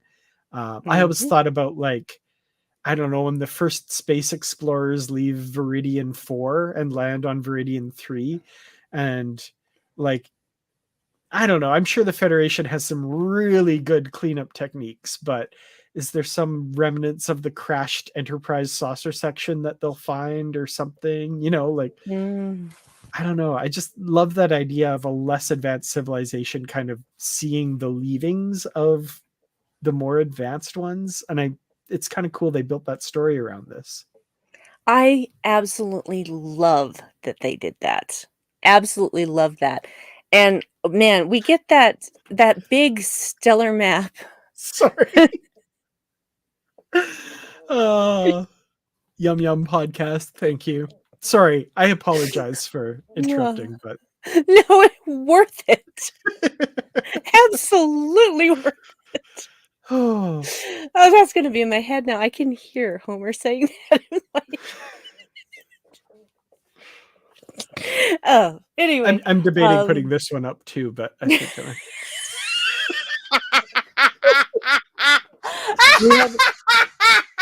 we have the best viewers. Y'all are awesome. I love you guys so much. Thank you so much, David. Thank you. Oh man. Oh, you've made my night. Okay. Sorry. What the hell was I saying? Oh, I was going to talk about that stellar map full of yes. Easter eggs. Yeah. Where we see Zahia down there, and then we see Kylie, whatever the hell it was. I don't remember the number. It looks, close on a map, but you know that there's lots of light years between the two. Mm-hmm. But even so, yeah, that was really the last stop for Discovery was Zahia to pick up the Queen to build them their thingy so that they could, generate the power of a dying star basically to power the time crystal. So, yeah, it makes sense. Not all of those, like that area, just there was nobody there who had joined the Federation. That makes sense to me. And I love that they're showing consequences, other consequences of that battle other than the immediate ones that we saw at the end of Discovery Season 2. Yeah. Yeah, I appreciated that as well. I think that's cool. And again, kind of relating to what we were talking about with the Picard episode, this weaving of this tapestry where everything connects. And even though now we're getting a series that is billed as standalone episodes, adventure of the week, but they don't ignore the wider universe that they're a part of. Yes. I really appreciate that. I think that's really cool. Well, and I think Anson Mount himself said that the series was going to be like that. Mm-hmm. So, as well as producers. But when you hear it from the actor's mouth, it seems to have more weight. Yeah. Interesting. But yeah, so they have to beam down to try and find their missing crew. And in order to do that, they have to look like the natives. And in past Star Trek, we've gotten the kind of hand wave phrase surgically altered. And sometimes that seems to be like some cosmetic stuff, like in Enterprise. They said surgically altered in Enterprise, but it seemed to be like rubber appliances and stuff. Mm-hmm. We've never really seen what that exactly entails later. So I love that we get a bit more of an explanation of this through Christine Chapel, who, if you remember the original series, was an expert in molecular biology. So that makes sense that she's working her magic here. Interestingly enough, as a civilian on the Enterprise, not yet a member of Starfleet. So that was an interesting little character detail there. I love that she's a civilian, and you can kind of tell, like I've told this story before on another podcast, but Dave had a little trouble at first connecting with Chapel. But when we watched it after it had actually premiered for everybody and we got to have subtitles, that's when it finally connected. Oh, she's a civilian. Now that's interesting. That's interesting. Now that explains why she has this more casual way of talking to everybody. She's not an officer. Yeah. She's just there as a civilian. And so with him knowing that, he was able to enjoy the character, whereas he wasn't really getting it before. And I totally understand that. But I was, at first I was like, she's interesting. But then, after a little while, like when La'an is saying, is it safe? And she winks and says, almost every time. I mean, she kind of had me at that point. She really kind of Yeah. had me at that point. So, but yeah, and I love the fact that she's there because of Mbenga, because they've worked together before. Hmm. And as we find out, she is his favorite. I love the interplay between these two characters, and like Mhm. especially later, and again jumping all over the episode, when we have the two inhabitants of this planet are in sick bay and they both wake up from So great. sedation, So and great. the one guy just bolts, and she and Mabenga make some reference to some past experience, and she runs after him. I've only watched it the one time. I need to go through, and I didn't have subtitles. I want to watch that again, but like I just loved their back and forth there, and it's not played like, you know, I don't know. There's an irreverence there that I kind of Mhm. love. That like, and this is I love TNG. I love all the other series, but like I feel like if this had happened on TNG, like Dr. Crusher would be like, "Oh, there's someone escaped. We need to Mr. Worf, we need to lock him down, blah blah blah." And Benga and Chapel are just like, "Ah, this is just like that other time. Go after Mhm. him." I love You it. always give me the fun jobs. I don't know why. I just love that so much. That was so great. I love it too. That whole sequence is fantastic. Just Yeah. it's so funny too because they have them both sedated. They go to the one to try because they now need an actual sample of their DNA because otherwise Spock is not going to pass that retinal scan so they can get into the building where the warp bomb is along with Una and friends.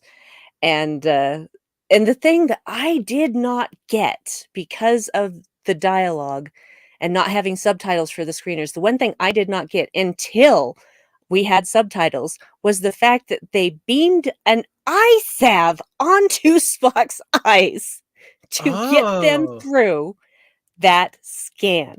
I thought, were they just beaming a booster into him? I thought that's what was happening, but no, it's an eye salve.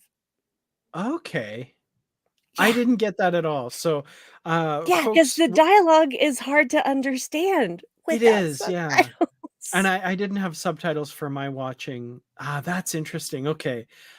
So folks, when you listen to Bruce and I talk about it, we fundamentally misunderstood what was happening there. And I apologize for the Yeah, I'm telling conversations you. that's going to Yeah, come out in 3 days. I'm telling you, gal, just watch with the subtitles on, you won't miss a thing. But I just and and the interaction that this guy, because I got both of them stated, one of them isn't a match for this proteins, and so they go to scan the other one, and he's a match, but the first one wakes up and they go back to sedate him, and then the second one just drops and runs. And he is just running his little heart out, and Chapel is trying to chase him, and he gets to the turbo lift and makes it into the turbo lift, and Uhura is there. She just turns to him and goes, "Hi." And she just starts talking. Yeah, we're on our way to the bridge. That's where we have our back tack. You know, back tack, kind of like in Tossball on your planet. He's like, you know Tossball? And it's magic. It's magic. It's beautiful. It's wonderful. I love it so much. Just Okay. and they're just having this great conversation on the way to the bridge. We need to take this moment to talk about Uhura then, Yes. because how did I put it before? Celia Rose Gooding is amazing as Uhura, and not in an immediately obvious way, because she looks very different from Nichelle Nichols as Uhura. And at first I was like, oh, the younger version, okay, I'm not sure. And then we get this scene in the turbo lift, and she is just oozing Uhura-ness, Mhm. if that's a adjective, I guess. Sure. It is to me. It is to me. Yeah. She, like, something about her voice and the way she's talking to this guy, that could be '60s era Nichelle Nichols. She has like nailed that voice where she's like, oh well, blah, blah, and just like immediately calming, and this guy's just Mm-hmm. like, oh, enraptured by her. And I love that scene. That is so good. And then, the like step out onto the bridge, hypospray, pratfall, perfect Mm-hmm. capper to that. But that scene in the turbolift with Uhura, chef's kiss, brilliant. Love it. Especially when how they're talking about when she's saying, well, I think this was the best game. And he's like, I know. But just her, and the interesting thing is that she's on rotation through all the different departments. They Mm-hmm. make allusions to that when Pike welcomes her, and calls her the prodigy. And so right now she's in communications, but she's going to rotate throughout the other departments in the Hmm. ship Yeah, that and makes figure sense. out what connects with her, what she connects with. But it's obvious to me that she's a great communicator, which is why, she ultimately will end up in communications, because it's not just about the words. Words can be taken out of context, and it's the way you combine the words that you get a point across to a different culture. You have to find that common point. And she, obviously she had been watching probably stuff that was being broadcast on the planet in order to learn more about this species. And so she had these points of reference already, even though she had no idea she was going to interact with one of the inhabitants. And that is just amazing. I love that so Yeah. much. It's funny because I recently rewatched the Prodigy episode Kobayashi, Mm. and there's the whole holodeck story, but also going on is Gwyn trying to figure out this language bit that's in the computer, and it's not just translation, it's interpretation, and like that was Hmm. going through my head through this part too, so that's so cool. Yeah. Yeah. Interpretation and context, that is how you communicate. Hmm. So it was just another reason why we know Uhura is going to end up just being in communications, because she takes to it like a duck to water. Yes, absolutely. Okay, so we've talked about them going down on the planet. I saw somebody in the comments bring up. I think we need Brandi you to comment on this. Spock's leg wear, and the inspiration for your quote there. Yes. Where are my pants? Just here's the thing, okay? Like, they beam down into an alley and Pike says, "Why is it always an alley?" And I'm like, "Well, duh, nobody's there. That's why." Mhm. Jeez. But just Spock looking down, and he's just so miffed. He's really irritated. And La'an is not helping in that regard. And he's like, "For the record, this was not my choice." But the thing that's crazy is when you really think about it, when you really look at their outfits, they are seriously fascist. I mean, Spock looks like Hitler Youth right now. Yeah. It's just so fascist and uncomfortable. I'm just like, Mhm. "Oh, please tell me they're not gonna be in these clothes all the time." Yeah. So, yeah, it was obvious who the power in charge was. Yeah.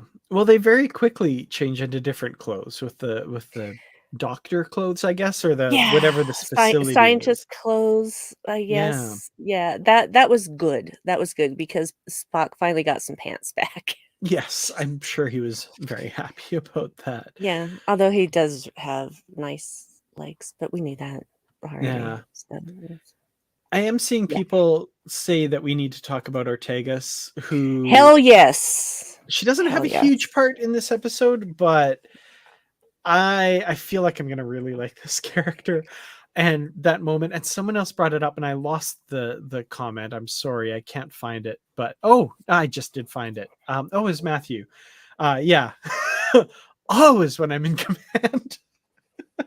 Mhm. um, I love that we're coming into this with an established crew a little bit as well, and there's some callbacks to previous adventures that we haven't seen. Mm-hmm. It's that same feeling I got when we see the Shenzhou at the start of Discovery. I love that there's a bit of an established kind of rapport there. Right. And yeah, I want this to be a recurring theme, that like something ridiculous happens when Ortegas is left in command and she's just like, oh my God, the report I have to Yep. fill out about this now. Mm-hmm. This is not why I don't want to be in charge. I want to just fly the ship. No, Ortegas is fantastic. She is immediately engaging. It doesn't matter if she has very few lines, just her presence. You are Hmm. drawn to her because she's got this little smirk on her face, like everything she is doing, she is having the time of her life. Hmm. In fact, when Chapel finally sedates the guy and gets the sample as he falls onto the bridge, she just says, "Welcome to Enterprise." There's a and again that word irreverence, I guess, is coming up a little bit. And it's funny how it pervades the show a little bit, not in a hmm, not in a way that seems like out of place or anything, but Right. there's just like a seasoned aspect to this crew that have been together for a while with a few newcomers, but you know, Mhm. for the most part there's kind of this feeling that they've been together for a while. And like if you look at season 1 of the original series, Kirk was very officer and a gentleman, very by the book, very straight-laced, you know, addressing the other men under his command as gentlemen and blah blah blah. And you know, Mhm. there's no choice at all. Like he's just being very staid. Picard, strict and formal.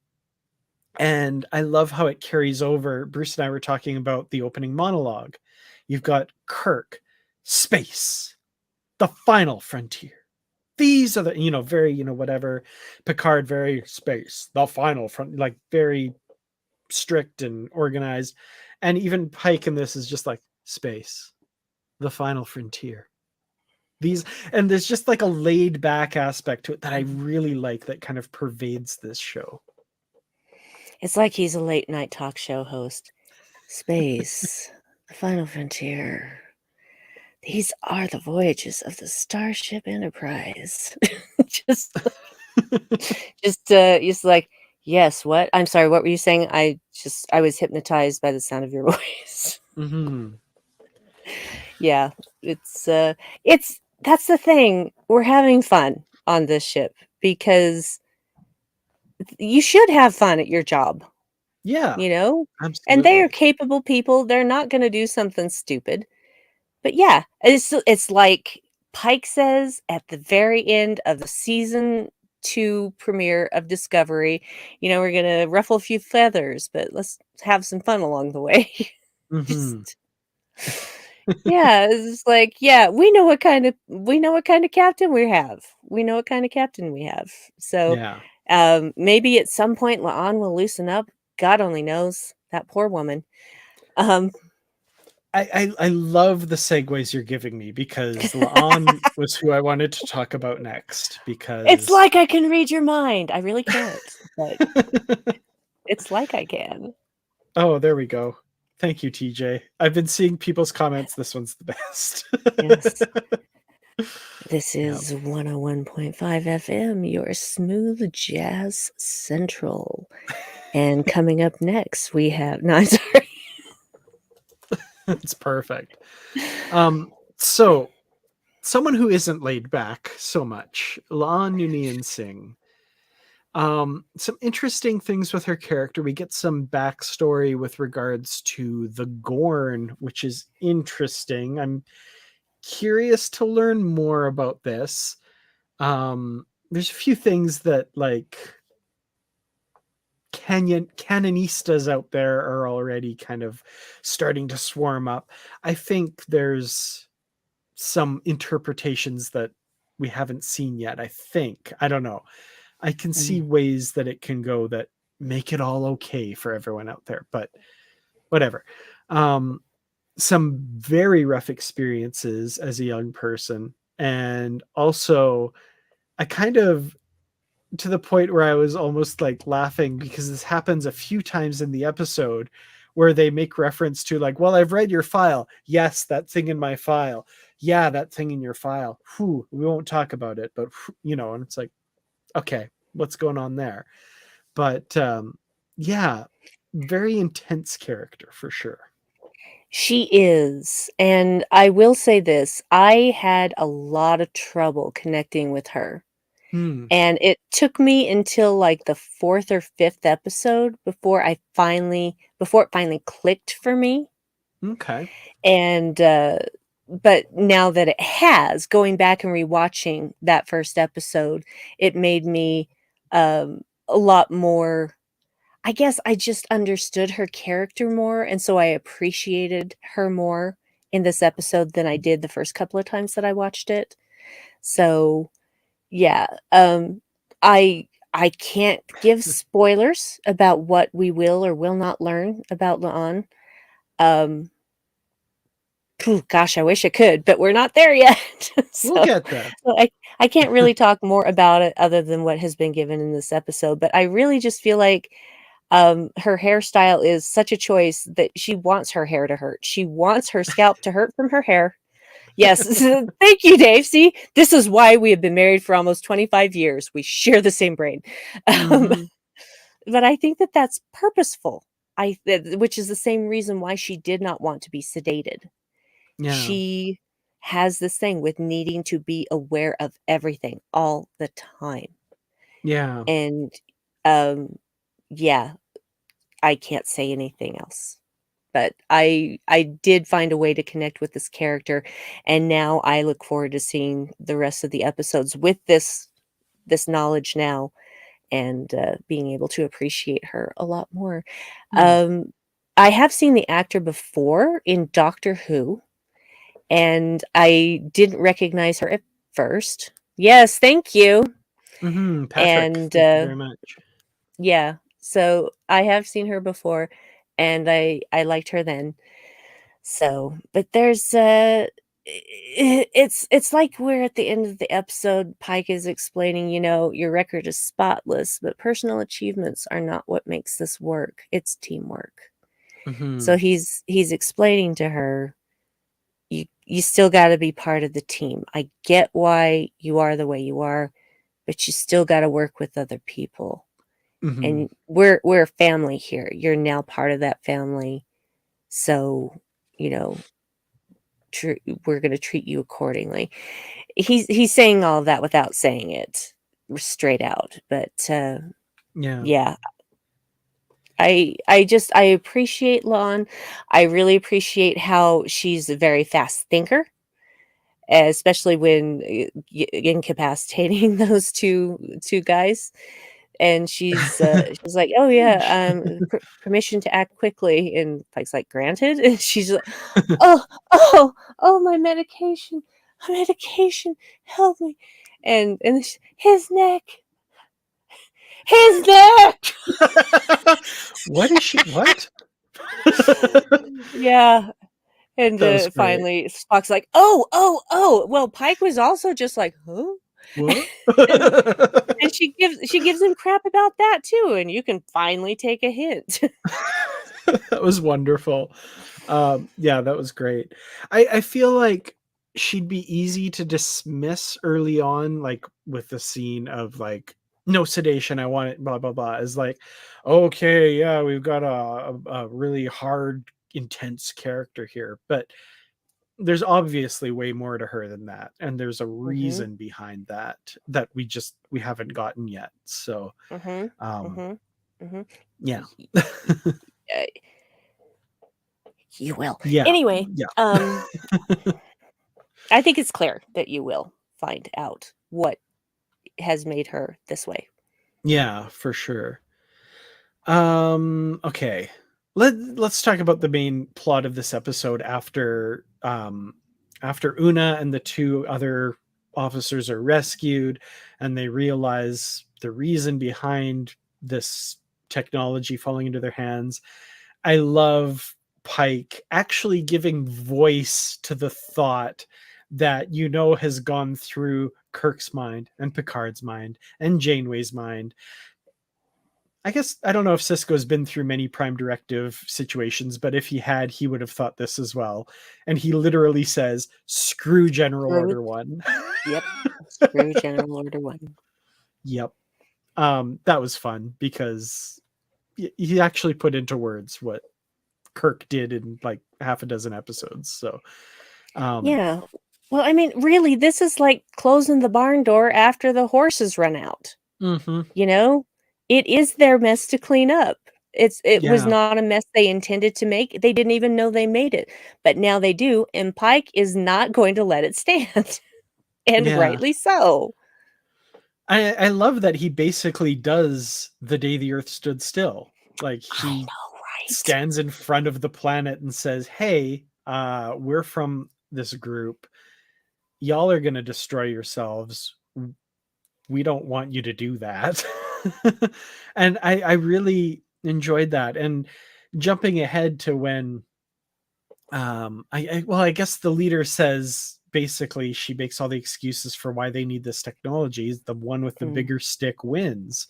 And Pike says, "Well, I got a bigger stick than all y'all," and calls the Enterprise down. And we get that gorgeous shot of the ship hovering Mm. above the city. And then the above shot, which I love, that like flock of birds flies Mhm. above the saucer section, as just such a cool image. It is a cool image, and I love how they did it too. Thankfully, there's an emergency communicator mode. Well done. That's a good thing, Yes. because what if you can't flip open your communicator? Problem solved. And I love how he says all of that, just show them what you got, and there's just for a moment, everybody's waiting, and then you hear, like, air raid sirens going off, Mm-hmm. and everybody turns to look out the window, and they're like, uh "Oh." yeah. Yeah, cause that lady leader, she was, she was ready to just exterminate people, Mm-hmm. and yeah, she was maybe her hair was too tight, I don't know, but she was a piece of work. Yeah. Had the distinct impression while Pike was talking to her of like a Facebook conversation. Like, Mhm, you're going to get as far with her as any of us do with certain people on Facebook. I'm not going to turn this political. mhm, It's Star Trek. It's already political, whatever. yeah, But yeah, so the bigger stick in this case drives them to start negotiating.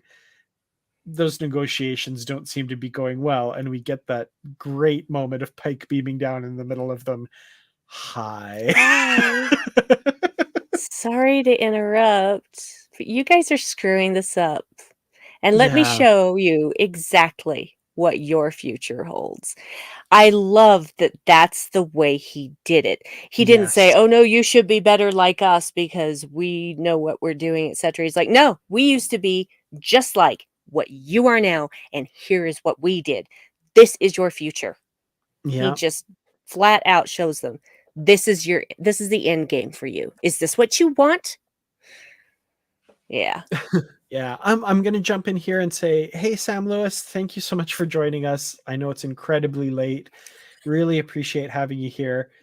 Uh 47 out of 10 pants. All right. I read that You as guys are points when I saw it. That's funny. no, I read it as pants immediately. Thank you, Sam. That's great. Oh, love it. Oh. Yeah, thank you so much for joining us. Yeah, we're going long tonight, so thank you. Mhm. Yeah, this, yeah, video evidence that he shows them. And man, I just, I wish that would work for us. Right. I feel like I feel like as predictive as Star Trek is, it's getting this right. um Mm. I really hope it's not, but I fear it is. We've got the Second American Civil War turning into the Eugenics Wars, turning into World War III. Now, I want to jump in here because we know Khan and the Eugenics Wars, they say, happened in the 90s, but I think they get a jail. I think they get a get out of jail free card with the plural on the war part of Eugenics Wars, because this is where I think it's linking back to what we saw in Picard. I think Adam Soong is going to kick off round 2 of the Mm, Eugenics Wars. I think that's the kind of parallel they're making here. yeah. We know that they know what year Khan came from. We know they're not screwing that up because they had that date on Adam Soong's folder there. I think they're, because in the original series, Spock does talk about the Eugenics Wars, or as you know them, your Third World War. So they've already Mhm. conflated those, basically saying like the 90s into the 21st century was all leading to that kind of thing. So I think they're smoothing over some what have already been rough bits of canon. And I actually really appreciate them doing that. Yeah. So it doesn't look good for us in the No, it next few sure years. doesn't. Because, yeah, and see, that's the most unfortunate thing. If we're following the Star Trek timeline and we want to get to that Star Trek future, we have to go through World War III. Can we just have some other Federation people come down and do for us what Pike did? Even though at this point, I don't think it would even work. No, I don't think it would either, because there are too many people who do not respond to facts or experts or reason or sanity. Yeah. And unfortunately, those people are often in positions of great power. Yeah. Therein lies the problem. Yeah, absolutely. Well, luckily for this world, at least it seems that it might work. They get basically fast tracked and brought into the Federation, which is interesting. I think that's Yeah, kind of cool. well, yeah, we don't really know the context of how long that takes, Mm-hmm. because obviously Enterprise isn't staying there for that whole thing. That's why they have the Cerritos. I mean, sorry, the Cerritos doesn't exist yet, but you've got a second contact ship that's coming in and doing all the so-called dirty work, I guess is the way to put it. Yeah. And to get these people on track. And then we have this montage of these different things and scientists in schools. And then the one that confounds me is this group of what seems kind of like religious people or people in sort of ritualistic outfits that are making paper cutouts of things that look like they were made by 5-year-olds. And I'm just like, what is this? What is, Yeah. I get everything else, I get, but this? What is this? What Yeah, is I'm this? curious about that as well. And it's one of the things that I want to like watch it again for, because I wasn't really clear on that I've either. I've seen it 3 times, I still don't get it. Yeah. I'm like, is it something about like unintended consequences? Like there's good that comes from this and bad, maybe? I don't know what Just that would signify though, but it's I just don't know. weird. It's just It was weird for to sure me. the Space Pope. Yeah, Yeah. okay, sure. It was just odd. I understood the context for all those other scenes, but that one I'm just like, "What are you trying to say here?" Yeah. Like I want the behind the scenes interview about like what was that about? I'm curious too, because I don't understand, but yeah. We get the Enterprise return to Starbase One and Admiral So April. pretty! So beautiful. And I love the It's so history of pretty. it too. That I was know, cool. right? Again, unintended but good consequences in the long term, basically, of things happening, I guess. So interesting that that seems to be kind of a theme in this episode a little bit. And Admiral April saying basically they didn't. They're not getting cashiered out of Starfleet because they can't admit about the classified Discovery stuff. So it all kind of, it's like an Ouroboros eating its own tail. Like, okay, you get away with this because we can't talk about this, but we're watching you. And it's no longer called General Order 1. They're doubling down and calling it the Prime Directive, That'll never which, stick. nah, it'll never stick. That's ridiculous. I love that. I was like, because I remember in Discovery, whenever they brought up General Order 1, they always said General Order 1. And because people will complain about anything, people online were like, why are they calling it that and not calling it the Prime Directive? I love that, like, that worked out for them because now they can have the origin of that phrase. And that works. I love it. Yeah. Well, they, that's actually kind of an Archer reference as well. Yes. Because if I remember correctly, it's the episode Dear Doctor. Yeah. Yeah. And And Archer's totally on the nose line. mhm. Maybe Until someday they, there'll be some kind of prime directive that yeah, I think he helps us says, handle this. yeah, he actually says it's like maybe one day they'll tell us exactly what we have to do out here, but until they draft that directive, I'm on Right, my own right. out here. But I Yeah. just, it was the like pause and emphasis. I'm like, okay. He was just looking for the right word. Yeah. Mhm. But see, to me, that's a bit of an Archer reference too. So we get like two Archer references, one very blatant and one kind of around, sort of. But I like anyway, that. yeah, Yeah. that's what is in my head canon anyway. So that's yeah. Yeah. I was laughing at an earlier comment, and I can't Oh remember who it yeah. was now that says Space Pontiff should be referred to as Spontiff. Oh my goodness. Oh, there Space we Pope go. is Spontiff. Thank you. I thought it was TJ. Very nice. Spontiff. I like it. Oh my god, you guys have made me laugh so much tonight. Thank you. Well, from there, I guess we pretty much wrap up the episode. The Enterprise sets off on its mission of exploration, and Pike delivers that speech, the opening monologue, basically, to which Uhura says, basically, "Cool," which I just love that moment. Mhm.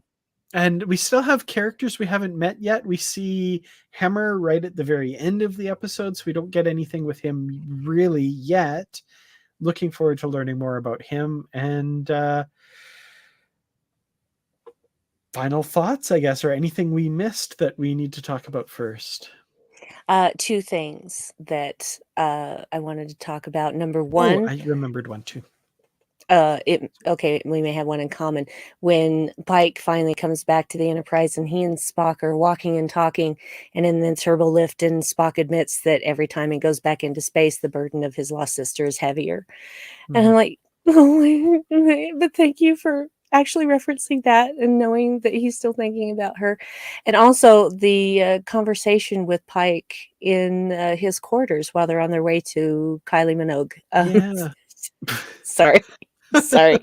And because Oh, he yeah. hadn't told Spock about this. He had not told Spock about this. He hadn't told Mhm.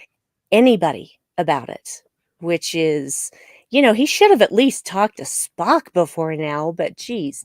So that was the first that Spock was hearing of it. And I just really appreciated Anson Mount's performance and his very understated discussion and his little micro expressions.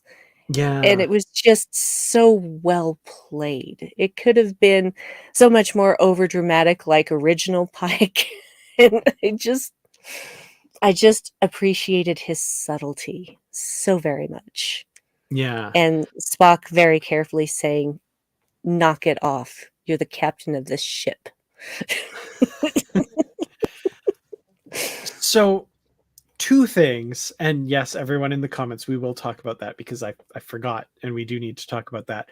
But first, just to jump off of your comment about Pike's micro expressions, one of my favorite moments, and it's really subtle and I love it, is when they're approaching the Enterprise in the shuttlecraft and the pilot says, shuttlecraft Stamets to Enterprise, and Pike's eyes just flick up at the mention of Stamets. And then he looks off to the side with like 1,000-yard stare for like a second and a half. And then goes back to his reading. I'm just like, whoa. Like, he communicated so much in that moment. Yes, I he love did. that. Well, and here's the interesting thing. I didn't know Anson Mount from Hell on Wheels before. What I knew him from was Inhumans. That was the first time I became truly aware of Anson Mount, a role in which he could not speak. His character did not speak because his voice was literally lethal. Oh, wow. Yeah. In case you are wondering what I'm talking about, go read up on the Inhumans and Black Bolt specifically, which is the character that Anson Mount was playing. And that's when I fell in love with Anson Mount. So when he got cast as Pike, I'm like, hell yeah! I'll finally get to find out what he sounds like. I didn't even know about Hell on Wheels at that point. So, of course, I have since seen, not all, but I've seen Hell on Wheels. So I get it. But talk about being able to communicate without words and micro expressions. I learned then what his talent was for that. That's cool. Yeah, it's awesome. And he has a lot to do in this episode. He's traumatized, obviously, by what he's dealing with and stuff, and more to come on that, I'm sure, obviously. But to answer everyone's comments, yes, we have not mentioned this yet. Joaquin, especially, yes, it should have been just Paul Wesley, but with a mustache. For those of you who don't know, the one time we actually saw Sam Kirk, James Kirk's brother in the original series, was as a dead body played by William Shatner wearing a mustache. Yep. So that, I mean, Operation Annihilate for those who people Operation Annihilation, is that it? Yeah.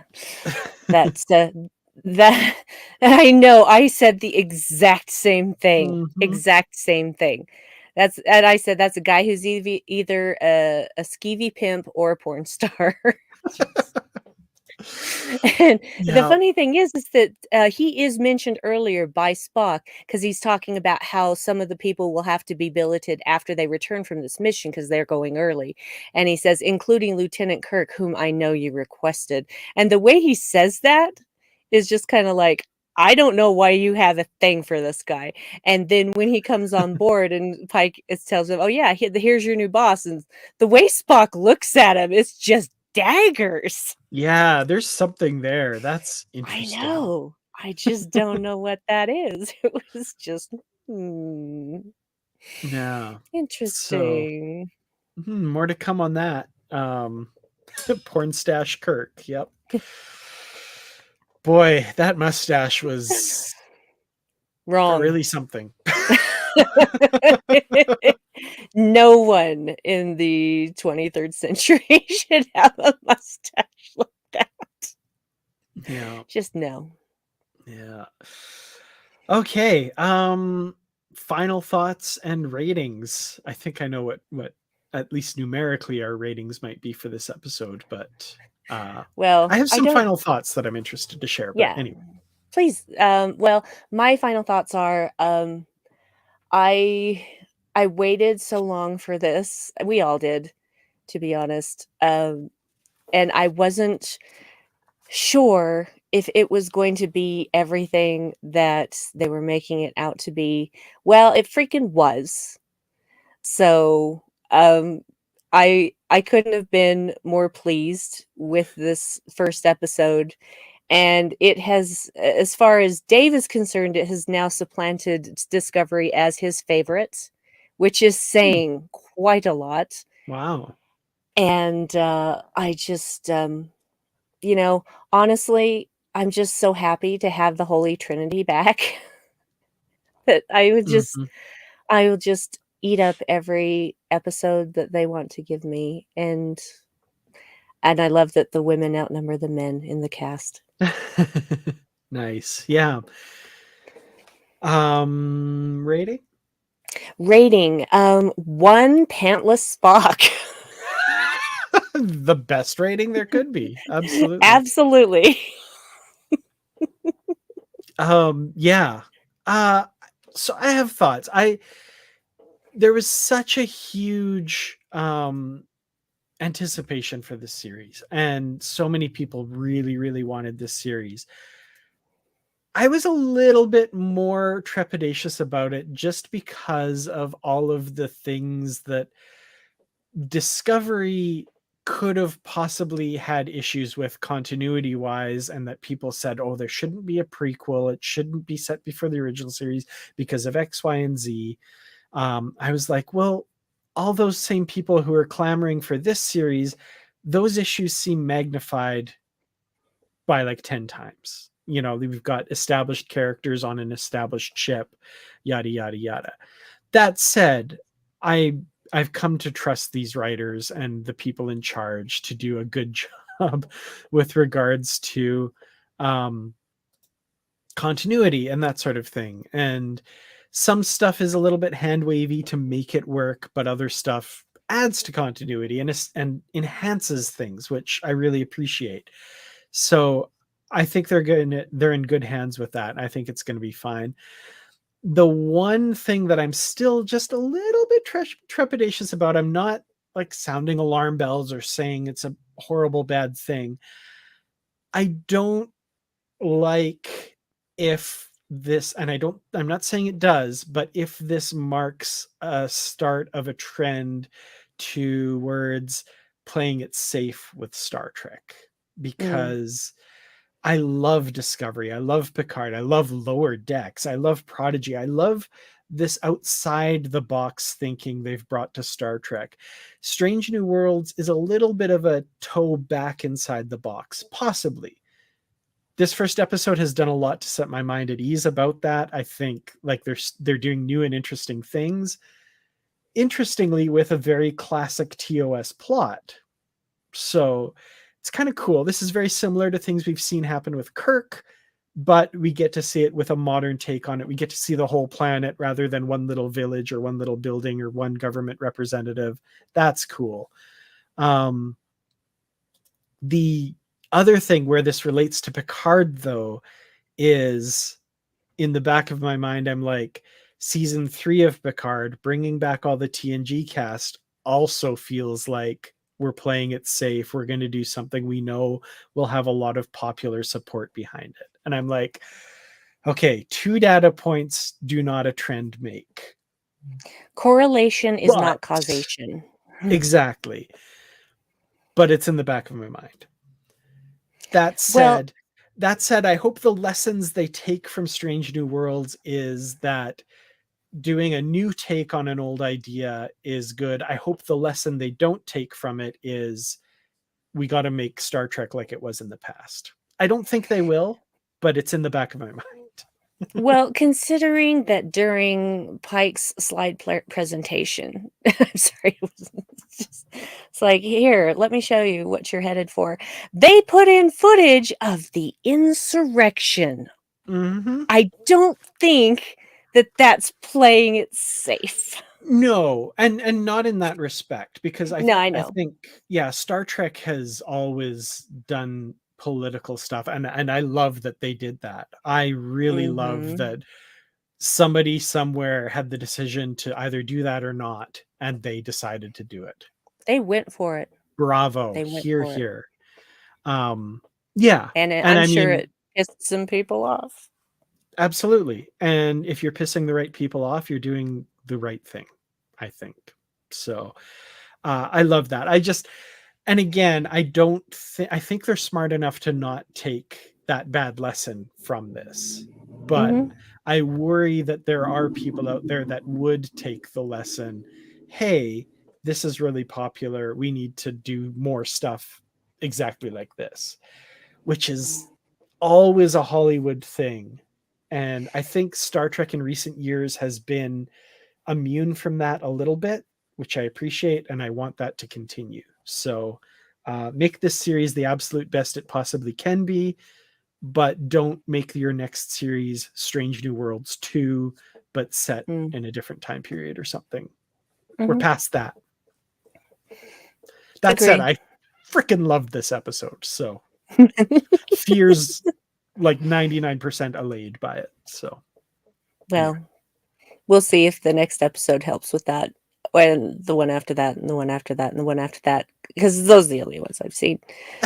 Which is half the season. It's half the season. I feel like 10 episodes is not long enough for this season. Oh, but I can't wait. And I'm going to be so sad when it's over, though. It's the eternal struggle of the Star Trek fan.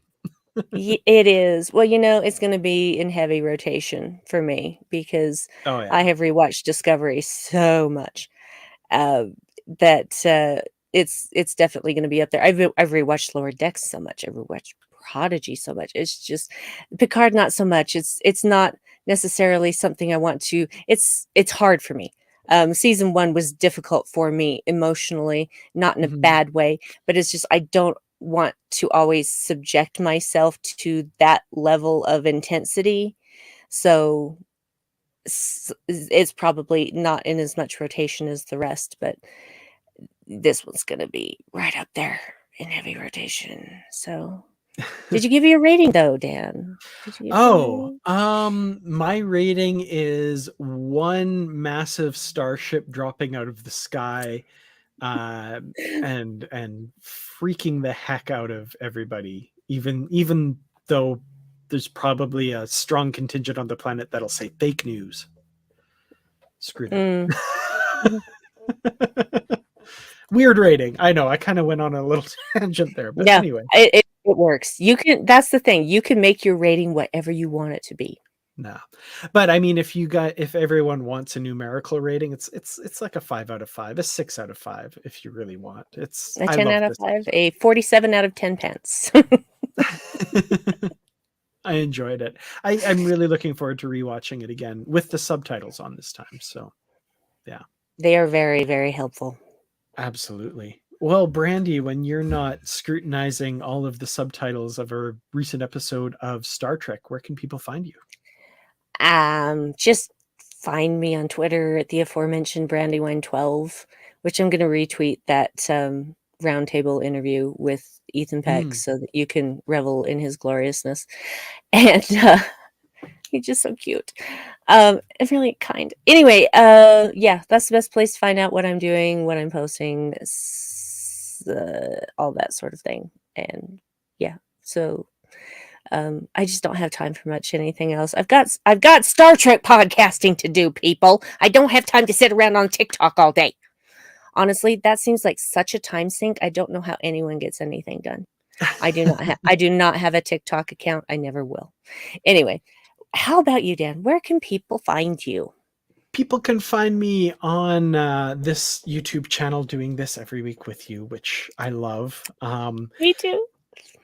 And of course, in the Positively Trek podcast with Bruce Gibson, we do episodes every week and book club episodes fortnightly, which is one of my favorite words. So those come out on Fridays and are every other Friday, and our regular episode comes out on Tuesday.